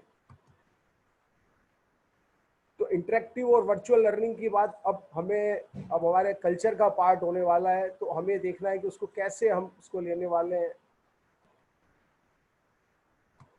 इसके अलावा आप देखें कि यूनिवर्सिटीज़ के सामने जो सबसे बड़ा चैलेंज है कि अब हम जो कोर्सेज अब तक हम कर रहे थे, चूंकि बच्चा अब ऑनलाइन है तो उसके पास काफ़ी सारा समय बचा हुआ है, छोटे समय में वो बहुत सारी चीज़ें कर सकता है। अगर उसके पास आईटी के इक्विपमेंट्स हैं तो अपने जो सामान्य कोर्सेज वो बीए, बीएससी, बीकॉम कर रहा था, क्योंकि अब उसको भी आपने ऑनलाइन डिलीवरी कर रहे हैं अपने लेक्चर्स, पैरेलली वो अब कुछ और कोर्सेज भी कर सकता है, जिससे कि उसको, जैसा कि स्किल की बात की थी, कुछ स्किल कोर्सेज, उसके छोटे छोटे कैप्सूल्स डिज़ाइन करके बच्चों में स्किल इम्पार्ट करने की बात हो सकती है। इसके अलावा सपोर्ट सिस्टम की बात हो रही है, क्योंकि अब हम सीधे बच्चों से नहीं जुड़ रहे हैं, तो बच्चों को की जो साइकोलॉजिकल प्रॉब्लम्स हैं, अकेले रहने की प्रॉब्लम्स हैं, उससे जो उनमें कोई और साइकोलॉजिकल चेंजेस आ रहे हैं, उन सबको भी हमें कैटर करना है एज ए टीचर। उसके लिए हम उनसे इंटरेक्ट कर सकते हैं, लाइव क्लासेस ले सकते हैं। ये सारी अपॉर्चुनिटीज़ हमारे इस डिफ़िकल्ट इरा में हमारे पास क्रिएट हो रही हैं। निश्चित रूप से जैसा कि पहले भी बताया था कि हम सोच तो रहे थे, जैसे जेडी एकेडमी ने कहा कि हमने प्लानिंग तो शुरू कर दी थी ई लर्निंग की तरफ जाने की, बट कैटलिस्ट कोविड के रूप में आया। और बहुत अच्छी बात यह है कि हमारे सभी साथियों ने इसमें कंधे से कंधा मिला करके चीज़ों को नए तरीके से सीख करके डिलीवरी करने के लिए कोशिश की है। तो हमें ऐसे प्लेटफॉर्म्स डिज़ाइन करने की ज़रूरत है अभी भी, जहाँ पर एक रेगुलर इंटरेक्शन हो जाए, रेगुलर टीचर स्टूडेंट्स के लिए अवेलेबल रहे। कुछ इस तरीके का एक पोर्टल आना चाहिए, जिस पोर्टल के ऊपर स्टूडेंट्स लॉगिन करके उसी समय उसको पता लग जाए कि कितने टीचर्स अभी लॉग्ड इन है उस सब्जेक्ट के और कैसे मैं उनसे इंटरेक्ट कर सकता हूँ। इन सारी चीज़ों के ऊपर हमें अभी विचार करने की ज़रूरत है। हालांकि काफ़ी सारी बातें मैंने बताई हैं, उसके अलावा कुछ बात जो 5 टॉप फीचर्स हैं उसके ऊपर मैं प्रकाश डालना चाहूँगा क्विकली, कि ई लर्निंग के जो फीचर्स हैं, हालांकि आप अब सभी इसके जानकार हो चुके हैं। तो देखिए, सबसे इम्पॉर्टेंट फीचर जो है वो है फ्लेक्सिबिलिटी। आपने अपना लेक्चर रिकॉर्ड करके रात को 12 बजे डाल दिया, रात को 12 बजे कि स्टूडेंट सो रहा है, सुबह 6 बजे वो उठ के देखेगा, तो वो अपनी फ्लेक्सिबिलिटी से उस लेक्चर को सुन रहा है। ठीक है, उसको जाकर के क्लास के लिए कम्यूट नहीं करना है, उसको जाकर के कोई ऐसी फिजिकल ट्रैवल करने की जरूरत नहीं है, उसका लेक्चर उसके लैपटॉप पे, उसके स्मार्टफोन पे अवेलेबल है। तो एक बहुत बड़ी फ्लेक्सिबिलिटी हम स्टूडेंट को दे रहे हैं अपने टाइम मैनेज करने की। टीचर अगर लाइव क्लास ले रहा है तो डायरेक्ट कांटेक्ट में है, स्टूडेंट अपनी बात रिकॉर्ड करके अपना क्वेश्चन पन्ने पे लिख करके आपको व्हाट्सएप कर देता है, आपको ईमेल कर देता है। तो ये सारी चीज़ें एक हमारी ई लर्निंग के लिए अपॉर्चुनिटी है, इसको हमें अच्छे से स्ट्रेंथन करना है। इसके अलावा अफोर्डेबिलिटी पे अभी हालांकि क्वेश्चन है कि चूंकि हमारे लैपटॉप, पीसी, स्मार्टफोन सभी कॉस्टली हैं, तो बच्चा उसको अफोर्ड कर पाएगा या नहीं कर पाएगा, ये क्वेश्चन है। अगर हमारे यूजर्स बढ़ते हैं, हमारी टेक्नोलॉजी परकोलेट करती है, तो निश्चित रूप से कंपनियां आएंगी और कुछ चीप ऐसे इक्विपमेंट, स्मार्टफोन जो कि पर्टिकुलरली टीचिंग के लिए होंगे, ऐसा कुछ कस्टमाइज कर सकते हैं। उसके ऊपर हमें देखने की ज़रूरत है, जिससे कि हर आदमी के पास अपना स्मार्टफोन हो, हर स्टूडेंट के पास अपना स्मार्टफोन हो, एक चीप इंटरनेट कनेक्शन उसके अंदर इंस्टॉल्ड हो। इस तरीके की कोई प्लानिंग हमें अभी करने की ज़रूरत है। और अगर ये सब तक पहुंच गई तो निश्चित रूप से जो इसकी एक्चुअल कॉस्ट ऑफ लर्निंग है वो रिड्यूस हो जाएगी, कम्यूटिंग का टाइम उसका बचेगा। हालांकि इस पे भी चैलेंजेस हैं। ईजी एक्सेसिबल, अगर दोनों चीज़ उसके पास है, इंटरनेट कनेक्शन है, उसके पास एक स्मार्टफोन है या पीसी या लैपटॉप है, तो वो उसके लिए इजीली एक्सेसिबल हो जाती है। कैरियर रिलेवेंसी, मैंने बताया कि अब चूंकि उसके पास पूरा अगर 24 आवर्स हैं, तो वो कुछ चीज़ें अपने रेगुलर करिकुलम की सीखता है, कुछ चीज़ें मल्टीटास्किंग होकर के कुछ 1-2 कोर्सेज वो ऐसे एनरोल कर सकता है स्टूडेंट, जिसपे कि वो हाँ सर, ठीक, ओके सर, ओके।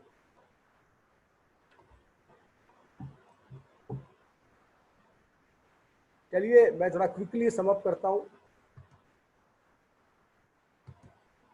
अब जो सबसे इम्पोर्टेंट जो मैं चैलेंज जो मैंने भी फेस किया और आप लोगों के दिमाग में भी आता है, वो है कि टेक्नोलॉजी के लिए कैसे यूज़र फ्रेंडली हुआ जाए या यूज़र फ्रेंडली टेक्नोलॉजी हमें अडॉप्ट करनी है।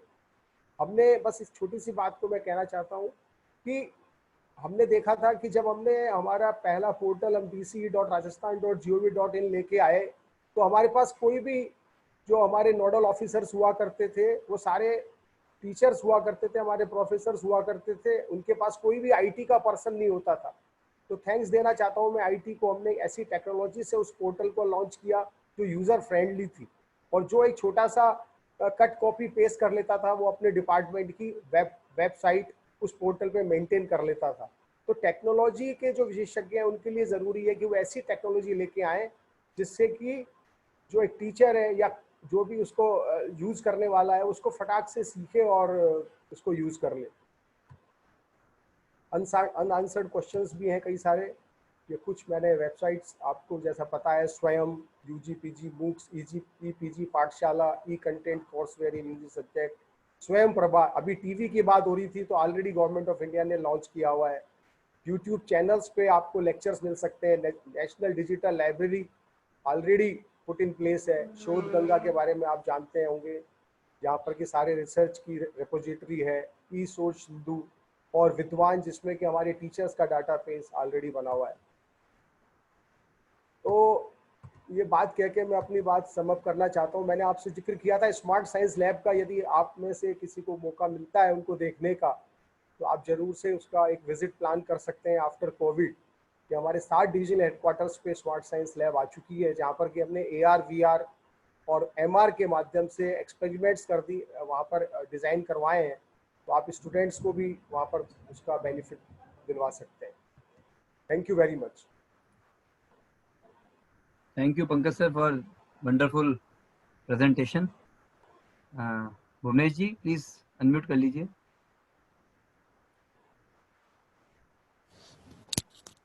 हेलो। हाँ भुवनेश जी बोलिए। बहुत बहुत धन्यवाद पंकज सर। अब मैं डॉक्टर कपिल शर्मा जी से निवेदन करता हूं वो अपना व्याख्यान दे, और माफी चाहूंगा समय काफी हो चुका है, तो अपने समय सीमा का थोड़ा ध्यान रखें सर। डॉक्टर कपिल शर्मा जी, ये रिटायर्ड प्रिंसिपल है गवर्नमेंट कॉमर्स कॉलेज कोटा से।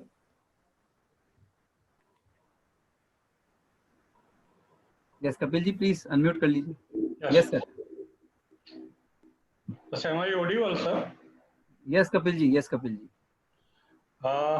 I want to share my PPT. Okay sir, just a minute sir, just a minute. Yes sir, now you can share sir, please share. Thank you.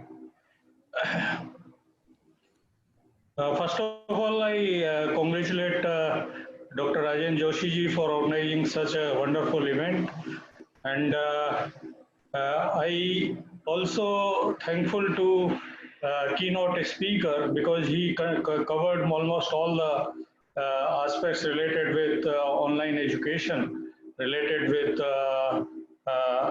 COVID era, and probably you all heard that government talk regarding new normal in higher education policy, and new normal means we should start virtual classes. But as Dr. Pankaj told you just now that there is a problem of digital divide and how government will make it new normal. It is a interesting thing which we have to see. Because we are living in an India which is having two India. One is having haves and another is not having resources.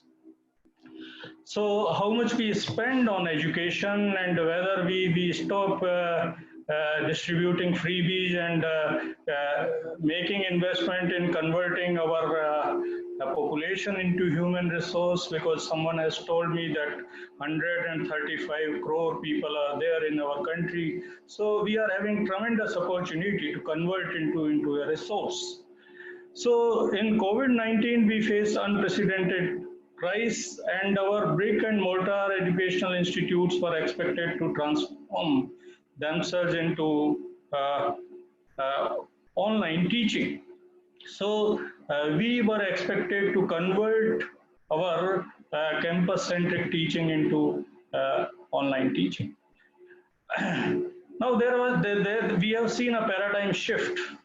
We face challenges in our conventional system, and that's why not only our teachers but our students also face this challenge. And we were expected, particularly our teachers were expected, that they should follow their traditional style of teaching and they should adopt new methods. But at the same time, I want to tell you that we are at the phase of first level of online learning or virtual learning, or you can say digital learning. We have to reach, because recently, just before me, Dr. Pankaj told you that we have to imbibe online learning and online assessment, online evaluation also in our system. And in third stage, right from the admission to distribution of degree, we have to, at third level, we have to make it online. Some premier organizations, examination conducting bodies are doing this in our country, and they are, as it has been told कि हमारे पास कॉपियों के bundle आने हैं, they are converting these student response sheets into digital answer books, and the teachers can assess those answer books on their screen, as Institute of Chartered Accountant of India is doing now. Now, teachers use variety of teaching softwares such as Microsoft Teams, Google Teams, Zoom, as we are using. We are using online classes also to complete the syllabi, but most of the teachers will agree that most of our teachers which used to take classes online, they are handling very simple topics on online classes, and moreover the span of attention is also limited in case of online teaching. Therefore, it should be 15 to 20 minutes. You cannot have 40 minutes or one hour classroom teaching to online mode. At the same time, a student also face so many problems because they have to change their schedule. Their bricks and mortar institutions were shut down. The interaction with peer group was stopped abruptly, and at the same time they face panic that what is this style of, because we created, I am still associated with 5 colleges in my town, and we started online teaching, but only 45 to 55% students join those online classes because as mentioned that most of the students are not having Android phone, laptop facility with them, or if they are located in rural areas, they are not having quality power supply. So when you are not having quality power supply, you cannot think for internet penetration. Though internet penetration is taking shape in our country in a very rapid fashion, but still, as in keynote speaker told that still we reach to 25 to 30% so far as this internet penetration is concerned. And moreover, students are not having devices. They are not having Android phone, laptops, desktops, etc. So we should also decide priorities. It's a good thing when we are talking of machine learning or artificial intelligence, but at the same time, we should also see whether we require community radios and whether community radios can prove more purpose in our country as compared to these virtual learning or digital learning, because it will create digital divide. It will create a difference between the haves and have-nots. Now, there are certain challenges related with online teaching. One is student engagement. This is the biggest problem because when we are conducting online classes, the student participation is not that good. And teachers should be motivator as well as stimulator as well. They should bring them together, their students, and for that they have to devote a lot of time before taking online classes to prepare their PowerPoint presentations or using the smart board, etc., etc. At the same time, we face overnight adoption of technology. I appreciate the role of our teachers, irrespective of their age, irrespective of their teaching experiences. They try to mold themselves, they try to adapt the technology, but at the same time, this COVID era bound themselves to adopt this method in a forced manner, and therefore they adopted it, but it requires a systematic structure, and it should take a qualitative shape. Then lack of infrastructure are also there, they are also not there, though Pankaj is trying since long to provide this IT-enabled learning in our colleges. But at the same time, some of the colleges at remote areas and even in big cities in divisional headquarters, colleges are yet to, because there are certain attitudinal aspects of far as teachers are concerned, students are concerned. If you create facility, that is not enough. To what extent you are making use of that technology, that matters a lot. What are the steps needed to make this online education more relevant? One, as it was indicated by our keynote speaker, that IT is an enabling tool. It cannot take shape of knowledge. It cannot Google and Guru. The Guru will remain having upper hand. So we are talking about regarding wisdom. So IT is facilitating, but knowledge matters, and when knowledge matters, this one-to-one interaction in classroom is very much required. At the same time, our teachers are required to know learning management system, open educational resources, MOOC and Moodle. I am telling you, I visited almost 8-9 countries and related with open and distance learning. Even developed countries are not having foolproof system, and they also appreciate that ODL should also incorporate classroom teaching, one-to-one learning. Teachers are required to put amount of efforts in preparation. That I told you already, that pre-online class preparation is very much necessary, and at the same time teachers should also be a stimulator during the class, and it should use not monologue, but it should be dialogue, it should be a participative class there. This is the last slide because I know I don't want to eat others' time. Teachers in certain disciplines, particularly Pankaj told about a skill-related aspect. Skill-oriented education is faced a good setback in our country, and we spent a lot, but outcome is very, very meager. So we may say that particularly when we want to use virtual learning or virtual labs so far as skill-oriented courses are concerned, it requires so many applications, simulations, etc., and it is not possible in a satisfactory manner to impart virtual learning for skill-related courses.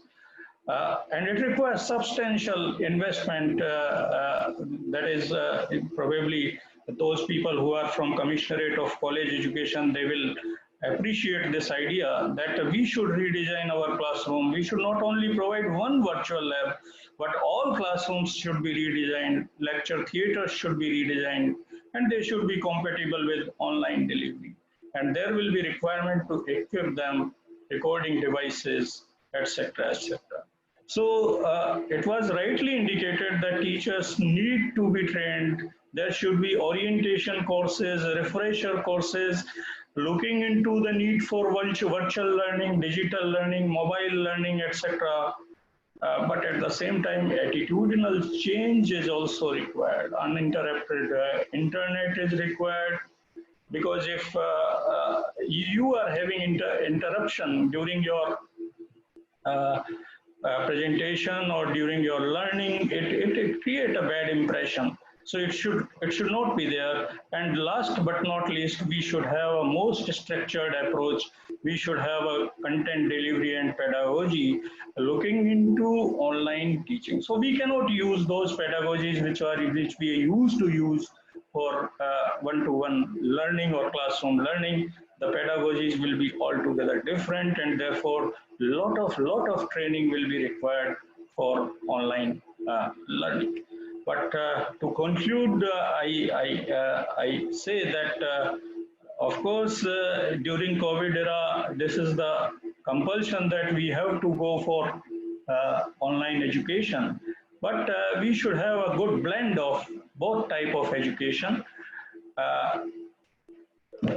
To sum up, I again thank you, Government College Sambar Lake, its leadership, the esteemed teachers, for taking this initiative and given me opportunity. Thanks a lot.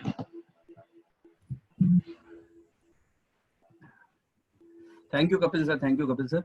और I request all the participants to remain here, because at the end of the session we will send the feedback link in the chat box. Chat box में हम feedback link देंगे, जो कि सभी को submit करना अनिवार्य है फॉर द ई-सर्टिफिकेट्स. जो फीडबैक लिंक सबमिट करेंगे उन्हीं को हम सर्टिफिकेट भेजेंगे. Now I request Sangeeta ma'am. Sangeeta ma'am, please unmute कर लीजिए. Yes, sir. Yes, ma'am. Yeah, thank you, Kapil Sharma ji. You gave us such a good information on online education and its transmission. Thank you so much. Now I invite Dr. Yogesh Kumar Sharma ji. He is the next session speaker, and he was an associate professor in our government college Sambar Lake, but now he's retired. But we always need him, and he was also the NAC team state coordinator. He has many international research papers to his credit, and he's an eloquent speaker, and he is a veteran. So there are endless things on his part. So I just now invite Dr. Yogesh Kumar Sharma ji. His lecture is on innovation in education to fight corona. Thank you. Is Yogesh ji, please unmute yourself. Unmute कर लीजिए. Yes, sir. Am I audible? Yes, sir. Yes. Yes, sir. नमस्कार. और सबसे पहले तो मेरे अपने college को बधाई इस शानदार और समसामयिक वेबिनार के आयोजन के लिए.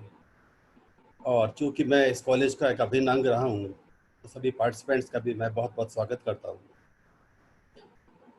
आज हम जब कोविड-19 के कारण उत्पन्न समस्याओं और समाधान की बात कर रहे हैं, तो सबसे पहले तो I like to quote one English idiom, every cloud has a silver lining. पिछले 3-4 साल से मैं सुन रहा था कि teacher can be replaced by the ICT. कुछ शिक्षक प्रशासकों को भी ये बुगालता था, मगर मुझे लग रहा है कि इस कोविड-19 ने ये पुनर्स्थापित कर दिया है कि पूरी दुनिया में टीचर का कोई सब्स्टिट्यूट नहीं हो सकता है. A physical contact of a teacher cannot be undermined. और ये सिर्फ भारत के संदर्भ में नहीं, कुछ संस्थाओं के साथ जुड़ने का मौका मिलता है, जैसे अमेरिका की चिया, चीन की ची, यूरोप की ECA, यूरोप की QA. इनकी जब वेबिनार अटेंड करते हैं तो इन वेबिनार में 2 विषय प्रमुखता से चर्चित होते हैं. पहला विषय है how to regulate the quality of ICT material. ये पूरी दुनिया की समस्या है. और दूसरा है indifference of students towards ICT. ये आटे में नमक की तरह तो चल रहा है, मगर आप आटे की तरह इसे खाना चाहेंगे तो बहुत मुश्किल है. मगर चूंकि परिस्थितियां इस तरह की, इसलिए हमें एक बीच का सा रास्ता अख्तियार करना पड़ेगा. अभी मैं पंकज जी ने भी बताया, उसके पहले ज्वाइंट डायरेक्टर महोदय ने भी बताया कि परीक्षाएं होने जा रही हैं. हमारी एक प्लानिंग की एक समस्या है. जब हम समाधान ढूंढते हैं तो हम कभी स्टेक होल्डर्स के बारे में ज़्यादा नहीं सोचते, और उस कारण हमारी अच्छी से अच्छी योजना भी सफल नहीं हो पाती. जब 500 कोविड मरीज थे तो हमने पूरा देश बंद कर दिया. जब 50 लाख है तब ऑफलाइन एग्जाम करवा रहे हैं। उस ऑफलाइन एग्जाम में भी मेरा मानना है कि 3 घंटे 2 घंटे करने से कोविड में फर्क नहीं पड़ता। कोविड तो लगेगा तो 1 सेकंड में लग जाएगा। कम से कम हम एक ऑब्जेक्टिव टेस्ट के रूप में इसको करके कहीं आगे जाके टीचर को रिलीफ दे सकते थे। अब आप देखिए आंसर बुक्स की हैंडलिंग तक पहुंचते पहुंचते कोविड की समस्या मल्टीपल हो जाएगी और उस स्तर पर आपका कोई चेक पोस्ट नहीं होगा। खैर चूंकि ये निर्णय भी यूजीसी ले चुकी है, इसलिए इसके बारे में भी कहना कोई सामयिक नहीं होगा मेरे लिए। पिछले 6 महीने से और वैसे पिछले 2 वर्ष से हमारे सभी शिक्षक रोज कुछ वीडियोस बनाते हैं, यूट्यूब पे अपलोड करते हैं। हमने कुछ व्हाट्सएप ग्रुप बना रखे हैं जिस पे शिक्षक पूरी ईमानदारी से अपने नोट्स डालते हैं, अपने असाइनमेंट डालते हैं और नेचुरली जो हमें दायित्व दिया गया है सरकार ने, हम उसकी पूर्ति कर रहे हैं। मगर यदि हम इसका मूल्यांकन करें तो हम टीचर को एंगेज करने में तो 100% सक्सेसफुल रहे हैं, मगर यूज करने में 100% असफल रहे हैं। उसका कारण क्या है? 80% छात्राओं के पास, मैं एक सीमित शोध के आधार पर बात कर रहा हूँ, आई एम नॉट टॉकिंग वेग, अपने मोबाइल नहीं है। लगभग 50% छात्रों के पास मोबाइल नहीं है और लगभग 80 से 90% छात्र जिनके पास मोबाइल है वो इंटरनेट का खर्चा अफोर्ड नहीं कर सकते। तो सवाल ये है कि हम ये जो नॉलेज दे रहे हैं, ये जो मेहनत कर रहे हैं, ये कहाँ जा रही है? मेरा मानना है कि we require surgery of the system. और मेरे हिसाब से सर्जरी क्या हो सकती है मैं बहुत संक्षेप में बताना चाहूँगा without trace passing the others time. कुलाधिपति महोदय के अधीन एक मीटिंग होनी चाहिए वाइस चांसलर्स कोऑर्डिनेशन कमेटी की, और लिमिटेड पीरियड के लिए विश्वविद्यालय रिजॉल्व करें कि सबके सिलेबस कॉमन होंगे ताकि एक ही लेक्चर सब जगह काम आ सके। वैसे भी हम जानते हैं कम से कम डिग्री लेवल तक तो we don't have much difference in the curriculums. उसके बाद एक डेडिकेटेड एजुकेशनल चैनल विकसित किया जाए और उस चैनल के ऊपर आप शिक्षकों से व्याख्यान आमंत्रित कीजिए, जैसे इग्नू देता है, डीएसटी वाले देते हैं, अच्छा मानदेय दीजिए, उसे कॉपीराइट का लाभ दीजिए, तो आपके पास बहुत सारे क्वालिटी व्याख्यान आ जाएंगे। उन व्याख्यान का आप जिस तरह से टीवी के अंदर शेड्यूल आता है कि इसके बाद ये सीरियल आएगा, इसके बाद ये सीरियल आएगा, आप एक टाइम टेबल रिलीज कीजिए और ये प्रक्रिया अनिवार्य चलनी चाहिए। दूसरी तरफ प्रश्न ये उठता है कि वो टीचर जो कॉलेज में बैठा है वो क्या करेगा, क्योंकि हम जानते हैं कि चाहे ये आईसीटी इनेबल्ड टीचिंग हो, चाहे टीवी के द्वारा टीचिंग हो, it is a one way communication. हम ये कर सकते हैं कि वीकली कोविड को ध्यान में रखते हुए सोशल डिस्टेंसिंग के आधार पर एक एक सेक्शन के 3-4 ग्रुप बना करके हम डाउट क्लियरेंस क्लासेस लगा लें, ताकि हफ्ते 10 दिन के अंदर जो किसी बच्चे को किसी विषय में डाउट पैदा हुआ है, टीचर उसमें उसको एंजॉय भी करेगा। और एंजॉय की हालत ये है कि अभी मैं पढ़ रहा था इंटरनेट पे, ऑक्सफोर्ड और कैम्ब्रिज के विद्यार्थी और टीचर दोनों classroom teaching they are getting mad, और विश्वविद्यालय इस बात पे प्रयास कर रहे हैं कि वो किस तरह से सुचारू चल सके। तो मेरा मानना है कि डाउट क्लियरिंग सेशन होगा तो एक तरह से कम्युनिकेशन कहीं ना कहीं बन जाएगा। दूसरा, हालांकि यदि मैं कहूँगा कि शोध को हम समय में बांध दें तो थोड़ा मुश्किल है, क्योंकि शोध की कोई समय सीमा नहीं होती है। अगर आपको किसी साइंस के अच्छे जर्नल में पेपर पर पब्लिश कराना है, आपको शायद 2-3-4 साल भी लग सकते हैं। मगर जिस समय टीचर का थोड़ा लीन पीरियड चल रहा है, हम इस तरह के अच्छे वेबिनार आयोजित कर सकते हैं और टीचर्स को कुछ लक्ष्य दे सकते हैं कि हर टीचर साल में एक शिक्षण सत्र में 2 या 4 अपने आर्टिकल पब्लिश कराए।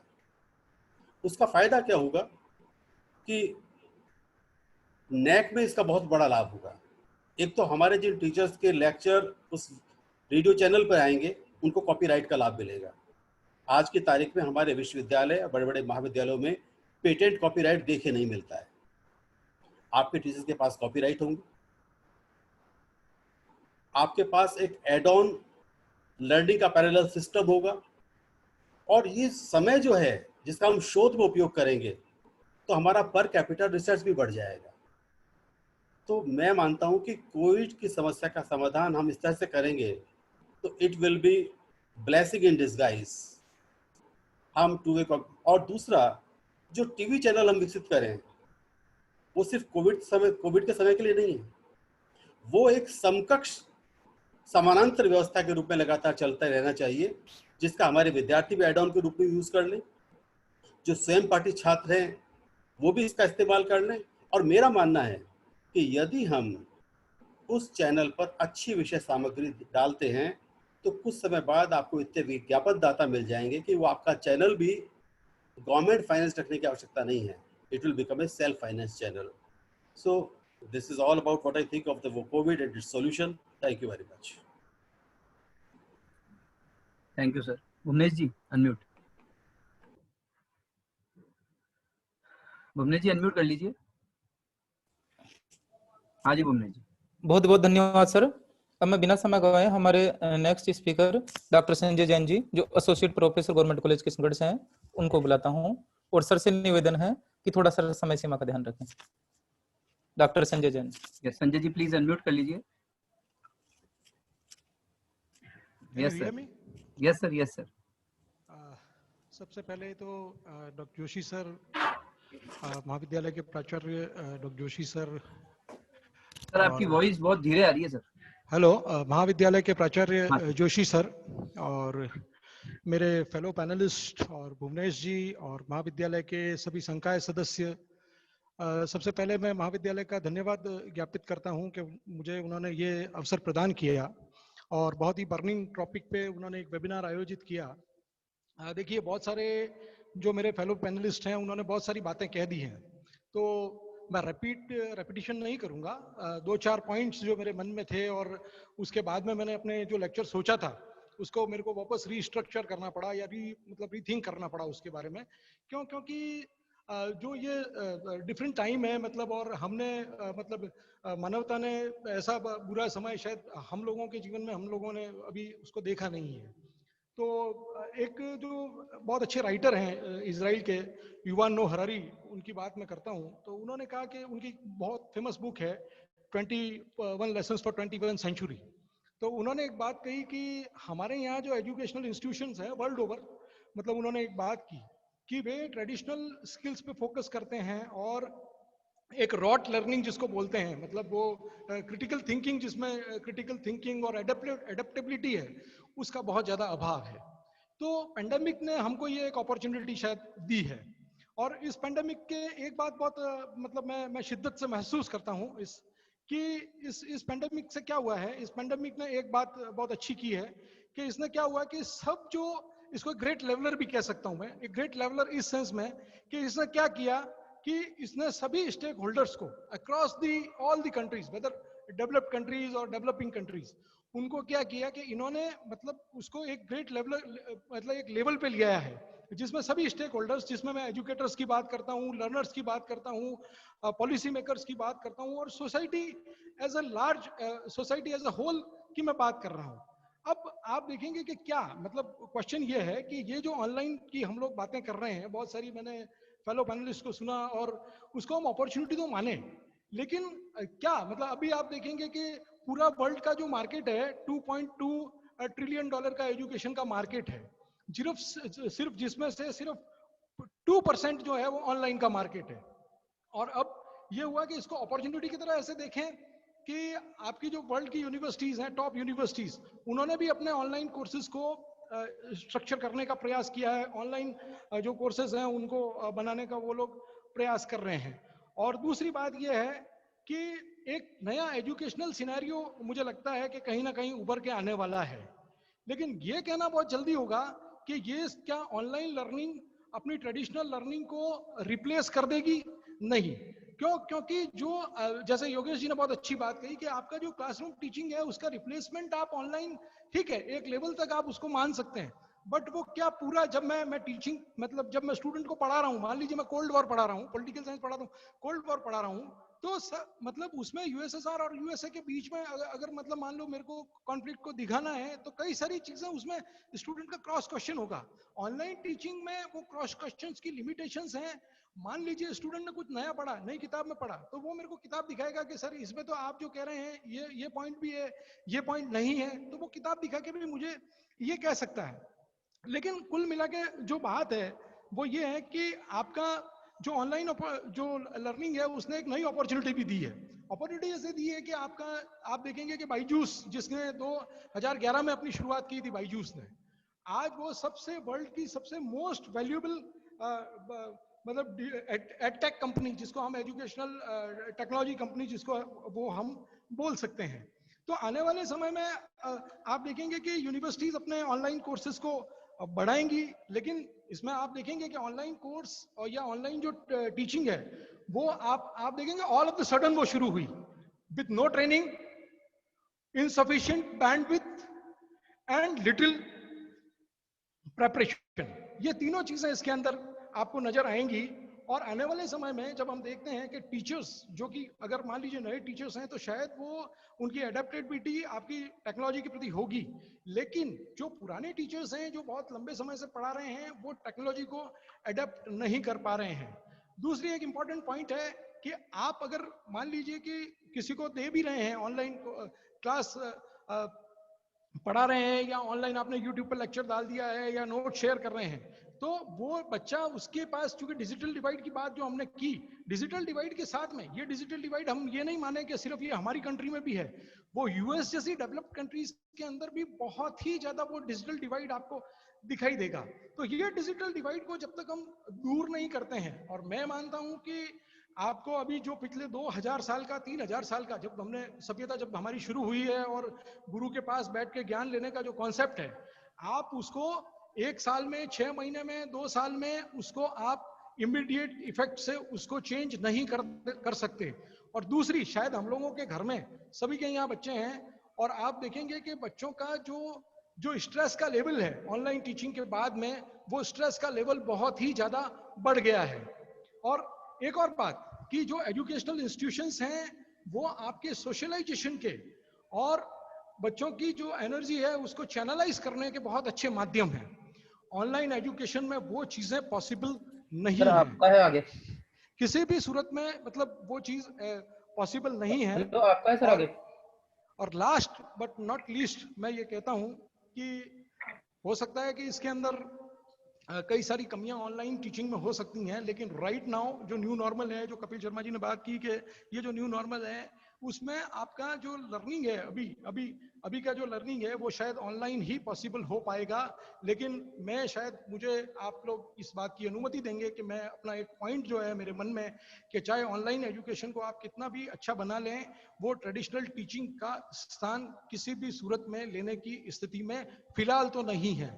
हो सकता है कि आप चाहे आर्टिफिशियल इंटेलिजेंस या किसी भी टूल्स का इस्तेमाल करें या साइंस में जैसे है, मान लीजिए प्रैक्टिकल है तो लेबोरेटरी में आपको जाना ही पड़ेगा। अच्छा, मैं स्टूडेंट को कोई कॉन्सेप्ट समझाना चाहता हूँ, मान लीजिए ब्लैक बोर्ड के माध्यम से, या तो उसके सामने अगर मैं ब्लैक बोर्ड से मिटा सकता हूँ 4 बार, उसको ठीक कर सकता हूँ, लेकिन जो ऑनलाइन टीचिंग है उसमें ये उसकी लिमिटेशंस अपने यहाँ बहुत ज्यादा सर थोड़ा जल्दी खत्म। ठीक है, मैं चूंकि भुवनेश जी का आदेश हो गया है नहीं आदेश बात समाप्त करता हूं और बहुत बहुत धन्यवाद देता हूं ऑर्गेनाइजर्स को, भुवनेश जी को, सभी को। Thank you very much.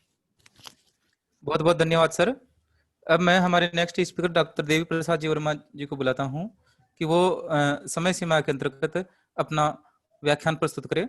Doctor Devi Prasad Verma ji, ये associate professor government college Neemka Thana से हैं। Yes, Devi Prasad ji please unmute कर लीजिए आप।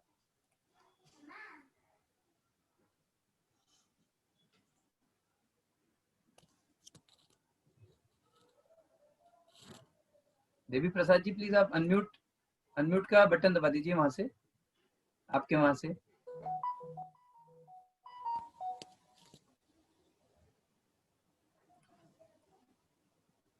आई थिंक भुवनेश जी शायद देवी प्रसाद जी कर नहीं पा रहे हैं, तो आप नेक्स्ट स्पीकर कर बुला लीजिए। डॉक्टर हाँ sir, doctor Sama Khan, associate professor government girls college Ajmer से। Yes yes, Shama ma'am please unmute.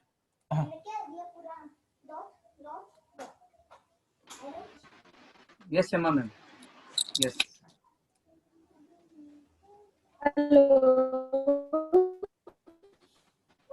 Hello ma'am. Sir आ रही है? मैम आवाज तो आ रही है, बट थोड़ा सा आपके वहाँ पर नेटवर्क का इशू है, थोड़ी अटक अटक के आ रही है आवाज। हेलो। हाँ मैम बोलिए।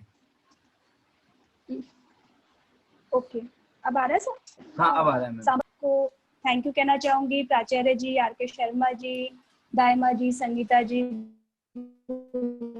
जी, सभी का आभार जिन्होंने मुझे बोलने का मौका दिया। हमारा जो ये सेशन चल रहा है बहुत ही उत्कृष्ट कोटि का है और लाभप्रद। बार बार आ रहा है कि हमारा 3 घंटे का जो ये वेबिनार है, इस 3 घंटे के वेबिनार में कितने ही साथी हैं वो लेफ्ट हुए हैं, एक कितने जुड़े हैं। तो एक प्रश्न चिन्ह है। हम उम्मीद कर रहे हैं उन बच्चों से, उन छात्रों से जो हमने ऑनलाइन क्लास दे रहे हैं, हम उम्मीद कर रहे हैं कि वो हमारा लेक्चर 2 घंटे 3 घंटे बैठकर, कम से कम 3 क्लास है तो 2 घंटे 3 घंटे का लेक्चर वो सुनेंगे। तो जो संयम हम नहीं दे पा रहे हैं, आइंस्टीन की बहुत अच्छी सी कुछ पंक्तियां हैं कि if you can't explain something you don't understand it well enough. पहले हमें संतुष्ट होने की जरूरत है कि हम जो दे रहे हैं वो उसी रूप में क्या बच्चे ले रहे हैं। आज मैं जो मुझे बच्चों के पाले में आकर बात कहने का बोला गया है, तो मैं आज स्टूडेंट की तरफ से आपसे रूबरू हो रही हूँ। जो परेशानियां, बहुत सारी खूबियां गिनाई हैं, रैना जी ने बहुत सया है, लेकिन जब बात करते हैं हम स्टूडेंट्स की आज की परिस्थिति में, जो हम उन्हें दे रहे हैं, यूट्यूब पे दे रहे हैं, व्हाट्सएप पे दे रहे हैं, लेक्चर दे रहे हैं, तो ये वन वे चल रहा है। जैसे पंकज जी ने कहा, वन वे है ये कि हम अपने लेक्चर यूट्यूब पे डाल दिया है, बच्चा समझ रहा है नहीं समझ रहा है, बच्चा क्या सोच रहा है, उसकी सोच को हम एक बार देखें। तो कुछ DU के स्टूडेंट से, कुछ RU के स्टूडेंट से कुछ बातें हुई। उनका कहना है कि हमें जो मटेरियल चाहिए, जो क्लासरूम मटेरियल है, जो कैंपस सोशल इंटरेक्शन है, उसे तो मिस कर ही रहे हैं, तो उन्हें नहीं मिल रहा है। और सबसे बड़ी जो प्रॉब्लम उनके सामने आ रही है वही हमारे वाली, कि टीचर है वो डिजिटल फ्रेंडली नहीं है। तो उसके लिए ट्रेनिंग का जो भी एक एस्पेक्ट होना चाहिए वो बहुत ज़रूरी है, और हमें इसके लिए तैयार होने की, हमारी मानसिकता को तैयार करने की ज़रूरत है। यह कहें कि एक स्ट्रेस दोनों तरफ है, चाहे हम इस बीमारी का, कोरोना का स्ट्रेस कहें, इस परिस्थिति का स्ट्रेस कहें, उस स्ट्रेस से उभरने की हमें भी ज़रूरत है, और स्टूडेंट्स को भी वो इन्वायरमेंट देने की ज़रूरत है कि वो उसे समझें। इसके लिए एक शर्त है कि हमें उनसे पर्सनल इंटरेक्शन होना ज़रूरी है। चाहे हम अभी कैंपस में नहीं हो रहे हैं, लेकिन ये एक डिजिटल भी एक ऐसा प्लेटफॉर्म हो सकता है जिससे हम उनसे इंटरेक्शन हो। जब हम उन्हें कुछ सर्व कर रहे हैं, कुछ यूट्यूब के वीडियो या कुछ भी, उसमें जहाँ प्रॉब्लम हो रही है वहाँ कुछ वीक में एक ऐसा दिन फिक्स हो कि उन्हें जो भी प्रॉब्लम हो रही है उनसे इंटरेक्शन हो। पढ़ाई को लेकर जो एक माइंड सेट हो गया है, कहते हैं कि स्क्रीन पर एक एकाग्रता नहीं आ पाती है, जैसा अभी हमारे साथियों के साथ भी हुआ। वो एकाग्रता कैसे आएगी? या कहीं हम बार बार बच्चों को, जैसे पहले कहते थे कि आपको ज़्यादा मोबाइल नहीं रहना, ज़्यादा डिजिटल भी नहीं रहना, अब हम खुद ही उन्हें ये कह रहे हैं कि आपको सब कुछ ऑनलाइन करना है। तो उसमें उनके कहें कि स्ट्रेस रिलीजिंग के लिए एक ऐसा हम कर सकते हैं कि कुछ सोशल एक्टिविटी दें, कुछ ऐसी डिबेट वो करें और वो दिखाएं, प्ले करें, कुछ पेंटिंग करें, इस तरह के से हम उनमें एक इंटरेक्शन ला सकते हैं। और जैसा कि तो मेन मुद्दा है कनेक्टिविटी का, हर स्टूडेंट के यहाँ है, हमारे यहाँ भी जैसे इसी में अपन दिख रहे हैं, रूबरू हो रहे हैं, तो इसमें भी कनेक्टिविटी की प्रॉब्लम है। और उसके लिए भी हमें इस चीज़ को समझना होगा कि टाइम जो हमने रखा है बाउंडेशन, उस टाइम को हम थोड़ा 1 घंटे की क्लास के हिसाब से अगर 40 मिनट उनको दे रहे हैं, तो उसे मान के चलो कि आधा घंटा का आप दे रहे हो, तो वो एक क्वालिटी हम मेंटेन करके चलें। और सिर्फ खाना पूर्ति ना होकर एक स्टूडेंट के मन में ये चीज़ बैठानी होगी कि ये चाहे कुछ समय के लिए है, लेकिन इससे बहुत सारी चीज़ें हमें सीखने को मिल रही है। जैसे कि सर ने बताया कि पंकज जी ने ही बताया कि जो बचा हुआ समय है स्टूडेंट के पास, जैसे कि अभी कुछ बच्चे हैं जो DU वाले, या ये मणिपाल वाले कुछ बच्चे हैं, जो कि आप ऑनलाइन क्लासेस में क्लास के बचा हुआ टाइम जो उनका है उसमें एक्स्ट्रा कोर्सेज कर रहे हैं। तो ये हमें उनके माइंडसेट में डालना होगा कि किस तरह से आप इस चीज़ का फ़ायदा उठा सकते हैं। कहते हैं कि हर बच्चे में या हर युवा में, कलाम साहब की कोट है कि हर बच्चा, हर युवा यूनिक है और उसकी यूनिक उसको बनाती है उसकी उत्कृष्टता से। अब उत्कृष्टता उसके अंदर कैसे आनी है, उसका मानक वो खुद तय करेगा और वो खुद मानक तय करेगा। उसमें कठिनाइयां भी होंगी, असफलताएं भी होंगी और ये कठिनाई और असफलता ही उसे मंजिल तक पहुंचाएगी। ये हमें उसके दिमाग को सेट करना है, लेकिन स्टूडेंट को सेट करने से पहले हमें खुद को इस चीज के लिए तैयार करना है कि हम उसकी जो परेशानी है उसको समझते हुए अपने आप को हम मेंटली प्रिपेयर करें कि हम जो भी लेक्चर डाल रहे हैं उसके लिए हम डिजिटल फ्रेंडली हों और ये वन वे वाला जो है इस एस्पेक्ट को हम 2 वे में लेके जाएं। और जैसा कि अब सरकार की नीतियों में दीपक जी ने बताया कि 5 घंटे से आप 3 घंटे से हम 2 घंटे के उसमें आ रहे हैं, टाइम भी कम कर रहे हैं, सिलेबस भी कम कर रहे हैं, तो ये सब हम उन्हें सुविधा मुहैया करा रहे हैं। लेकिन उसके साथ साथ एक क्रिएटिविटी वाला, एक स्ट्रेस रिलीजिंग वाला, ये चीज़ें हमें रखनी होगी।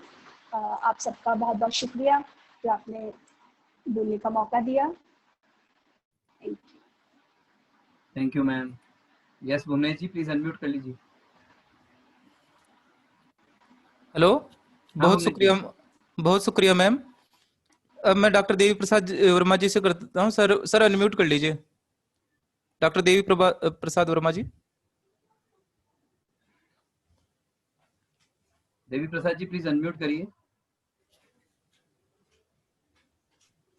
सर वहां पर आपके, हाँ हो गए सर, अनम्यूट हो गए सर आप। यस सर, बोलिए सर। जी जी, थोड़ा तेज बोलिए सर, आवाज नहीं आ रही आपकी। सबसे पहले मैं ऑर्गेनाइज टीम को इस शानदार आयोजन के लिए बधाई देना चाहूँगा और श्रीमान प्राचार्य महोदय, जितने भी श्रोता हैं, उन सभी को भी इस वेबिनार के लिए हार्दिक बधाई। और मैं बिना किसी उपचारिकता के अपनी बात शुरू करता हूँ। जैसा मेरे पूर्व वक्ताओं ने भी कहा कि ये जो वेबिनार है और इसका जो विषय है वो वास्तव में बहुत व्यापक है और मेरा जो टॉपिक है वह है कोविड-19 के दौरान शिक्षकों के समक्ष चुनौतियां। इस विषय पर यद्यपि मेरे पूर्व वक्ताओं ने अपने, तो जहां तक शिक्षकों का सवाल है तो निस्संदेह है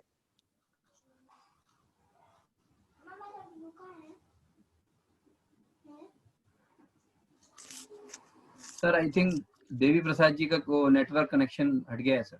भुवनेश जी आप कंटिन्यू करिए। आई थिंक देवी प्रसाद जी का वो नेटवर्क कनेक्शन की वजह से वो आई थिंक लॉस्ट हो गए हैं। हेलो, हाँ भुवनेश जी, वो शायद देवी प्रसाद जी का तो नेटवर्क की वजह से वो तो या तो शायद मतलब यहाँ से वो हो गए हैं, हट गए हैं। जी सर। जी। अब मैं हमारे महाविद्यालय के वरिष्ठ संघ सदस्य और इस वेबिनार के coordinator ma'am doctor Kiran Shukla जी से निवेदन करता हूं कि वो हमारे स्पीकर्स का धन्यवाद अदा करें। Doctor Kiran Shukla ma'am, unmute कर लीजिए ma'am. Yes Kiran ma'am, please unmute कर लीजिए और वीडियो भी आप ऑन कर सकती हैं।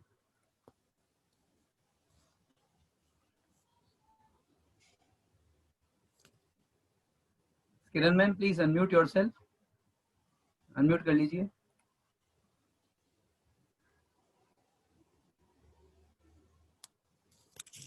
वीडियो तो ऑन कर लिए किरण मैम ने।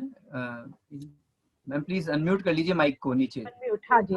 यस सर, यस मैम, आ गई आवाज। नमस्कार सभी को, बहुत बहुत अभिवादन। आज के इस वेबिनार में एक्सक्यूज मी, उसको सभी को अंतःस्थल से नमस्कार, बहुत बहुत अभिनंदन। आदरणीय अतिथिगण, सम्मानीय वक्तागण, professors, associate professors, assistant professors, विद्वान श्रोतागण, विद्यार्थी, अन्य गणमान्य गण, कोविड-19 से आज हमारा मानव जीवन, समाज, सभ्यता व संस्कृति परेशान है, हताश है, भयग्रस्त है। ऐसी परिस्थिति में उच्च शिक्षा, जो हमारा मान, अभिमान, समाज का दर्पण है, संस्कृति का रक्षक है और विकास का आधार है, के सम्मुख अनेक चुनौतियां खड़ी है। इसी क्रम में आयोजित इस वेबिनार में बहुआयामी व्यक्तित्व वाले professor doctor RL Godara, vice chancellor Vardhman Mahaveer open university Kota को बहुत बहुत धन्यवाद, जो अपने किसी व्यस्त कार्यक्रम के कारण इस वेबिनार से नहीं जुड़ सके, लेकिन उन्होंने इसे अपनी शुभकामनाएं प्रदान की हैं। बहुत बहुत धन्यवाद doctor Rakesh Rana, MH college Ghaziabad को, जो सुदूर दिल्ली से जुड़कर अपने बहुमूल्य गरिमामयी मार्गदर्शन करने हेतु हमारा सहयोग किया। आपका बहुत बहुत आभार। इन विपरीत परिस्थितियों में क्लासरूम के विकल्प बताने व देश के विकास की राह पर अग्रसर होने के लिए दिए गए सकारात्मक सुझाव के लिए, ग्रामीण विकास पर गहन विचार रखने के लिए आपका बहुत बहुत साधुवाद। बहुत बहुत धन्यवाद डॉक्टर दीपक मेहरा जी का, कोविड-19 के दौरान उच्च शिक्षा के स्तर पर निरंतर सहयोग व मार्गदर्शन हेतु आपके अथक प्रयास से शैक्षणिक व परीक्षा संबंधी विभिन्न समस्याओं का न केवल समाधान हुआ, वरन उन्होंने इसके बेहतर विकल्प खोजने के लिए हम सभी लोगों की मदद की। हृदय से उनका बहुत बहुत आभार। बहुत बहुत धन्यवाद doctor Pankaj Mathur ji, associate professor, commissionerate college education Jaipur का, कोविड-19 के दौरान अध्ययन तथा परीक्षा के विभिन्न क्षेत्रों में आ रही समस्याओं से परिचित कराने व उनके सभी विकल्पों में से श्रेष्ठ विकल्प को ढूंढने व उच्च शिक्षा में निर्धारित मापदंडों के अनुसार लागू करने के लिए आपका बहुत बहुत आभार। उपलब्ध संसाधनों द्वारा उच्चतर मानकों को प्राप्त करने के लिए तकनीकी ज्ञानवर्धन प्रेरणास्पद सुझाव देने के लिए आपको बहुत बहुत साधुवाद। धन्यवाद, बहुत बहुत धन्यवाद doctor Shama Khan, associate professor, government girls college Ajmer का, विद्यार्थियों की विभिन्न समस्याओं से हमें अवगत कराने के लिए, हमारा ध्यान आकर्षित करने के लिए, बच्चों में उत्कृष्टता उत्पन्न करने के लिए, स्ट्रेस से मुक्ति प्रदान करने के लिए, मार्गदर्शन के लिए, सुझाव के लिए धन्यवाद, बहुत बहुत धन्यवाद। बहुत बहुत धन्यवाद डॉक्टर कपिल शर्मा जी, सेवानिवृत्त प्राचार्य, राजकीय महाविद्यालय कोटा को नवाचार नव परिवर्तन पर अपने गुणात्मक ज्ञान को व्यावहारिक रूप से प्रदान करने व उत्तम सुझाव प्रदान करने के लिए आपका बहुत बहुत निष्ठापूर्वक आभार। बहुत बहुत धन्यवाद डॉक्टर योगेश कुमार शर्मा जी का, हमारे ही महाविद्यालय से निरंतर जुड़े रहने वाले सेवानिवृत्त एसोसिएट प्रोफेसर, जिन्होंने वर्तमान परिप्रेक्ष्य में राष्ट्रीय अंतर्राष्ट्रीय मानकों के आधार पर कोविड-19 से उत्पन्न समस्याओं को सार्थक एवं गुणात्मक समाधान हेतु हमारा योगदान किया। उन्हें बहुत बहुत आभार। उनके शोध, छात्र शिष्य संप्रेषण, पेटेंट, नेक, टीवी चैनल के गुणात्मक विकास हेतु जो सुझाव दिए उसके लिए उन्हें बहुत बहुत साधुवाद। बहुत बहुत धन्यवाद doctor Sanjay Jain, associate professor, government college Kishangarh को कोविड-19 से उत्पन्न समस्याओं के साथ ही उसके सरलता पूर्वक समाधान व उभरते अवसरों को विकल्प के रूप में सुझाव देने हेतु आपका बहुत बहुत आभार। धन्यवाद डॉक्टर देवी प्रसाद जी वर्मा, एसोसिएट प्रोफेसर नीमका थाना का, जो किसी कारणवश हमसे नहीं जुड़ पाए, लेकिन उनकी शुभकामनाएं हमारे साथ निरंतर है। धन्यवाद उन सभी लोगों का जो इस वेबिनार से किसी भी प्रकार से जुड़े, हमें सहयोग प्रदान किया और हमारी सफलता प्रदान करने के लिए उनकी शुभकामनाओं के लिए बहुत बहुत धन्यवाद। अंत में पुनः आभार एवं धन्यवाद। नमस्कार। Thank you Kiran ma'am. और चैट बॉक्स में मैंने फीडबैक लिंक दे दिया गया है, आप लोग सभी उसको कॉपी कर सकते हैं फीडबैक लिंक को। मैं एक बार दोबारा पुनः फीडबैक लिंक डाल रहा हूँ, तो मेरा सबसे आग्रह है कि आप प्लीज इस फीडबैक लिंक पे क्लिक करके इसको सबमिट कर दीजिएगा। Yes Bhuvnesh ji, unmute. Bhuvanesh ji unmute कर लीजिए। यस, बहुत शुक्रिया मैम। अब मैं इसके पश्चात सभी के धन्यवाद के लिए हमारे महाविद्यालय के संकाय सदस्य डॉक्टर आर के शर्मा जी, जो इस वेबिनार के निदेशक हैं, डायरेक्टर हैं, उनसे निवेदन करता हूं कि वो सभी का धन्यवाद अदा करें। डॉक्टर आर के शर्मा जी।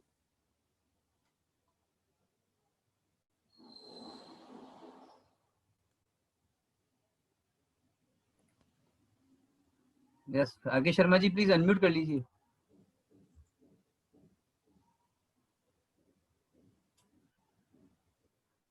सर अनम्यूट कर लीजिए, राज शर्मा के नाम से हैं आप, अनम्यूट कर लीजिए।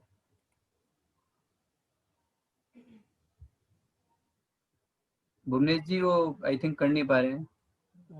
एक बार और बोलिए सर। सर राज शर्मा के नाम हाँ, से अनम्यूट कर लीजिए सर।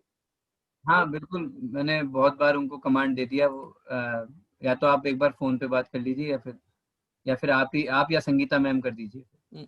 एक बार एक मिनट में फोन करता हूँ सर, कहीं लग नहीं रहा। हाँ आप कर लीजिए प्लीज।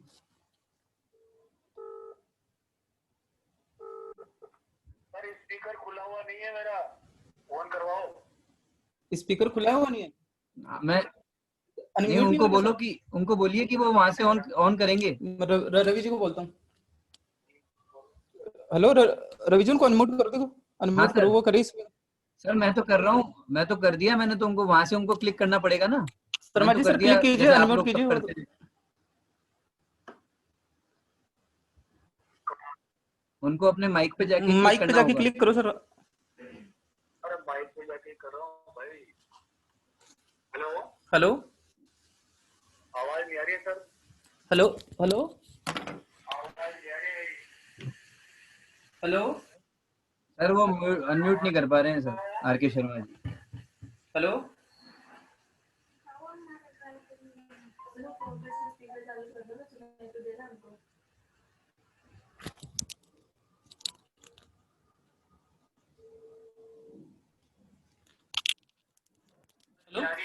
हाँ, अनम्यूट नहीं हो रहा क्या सर? हाँ आवाज आई नहीं, आवाज ही नहीं रही। तो फिर मैं क्या मैं करूँ धन्यवाद, या बताओ क्या बताऊँ?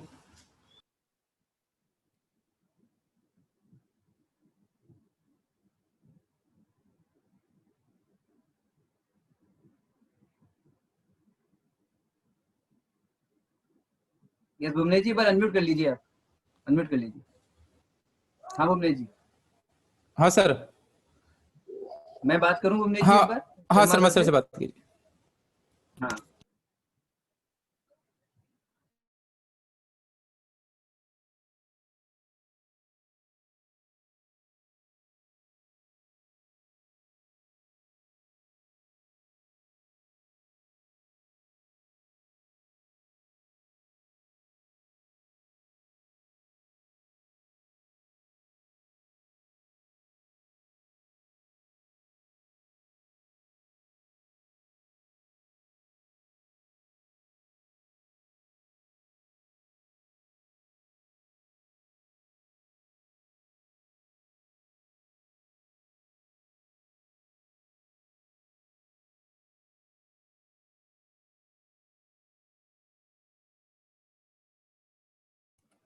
Are K Sharma ji try कर रहे हैं वापस आने का, तो मेरा सबसे रिक्वेस्ट है कि 1 मिनट के लिए प्लीज सब वेट कर लीजिए। दोबारा लॉगिन कर रहे हैं R K Sharma ji.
Yes Bhuvnesh ji please unmute कर लीजिए, उनके प्रॉब्लम है नेटवर्क में। आर.के. शर्मा जी।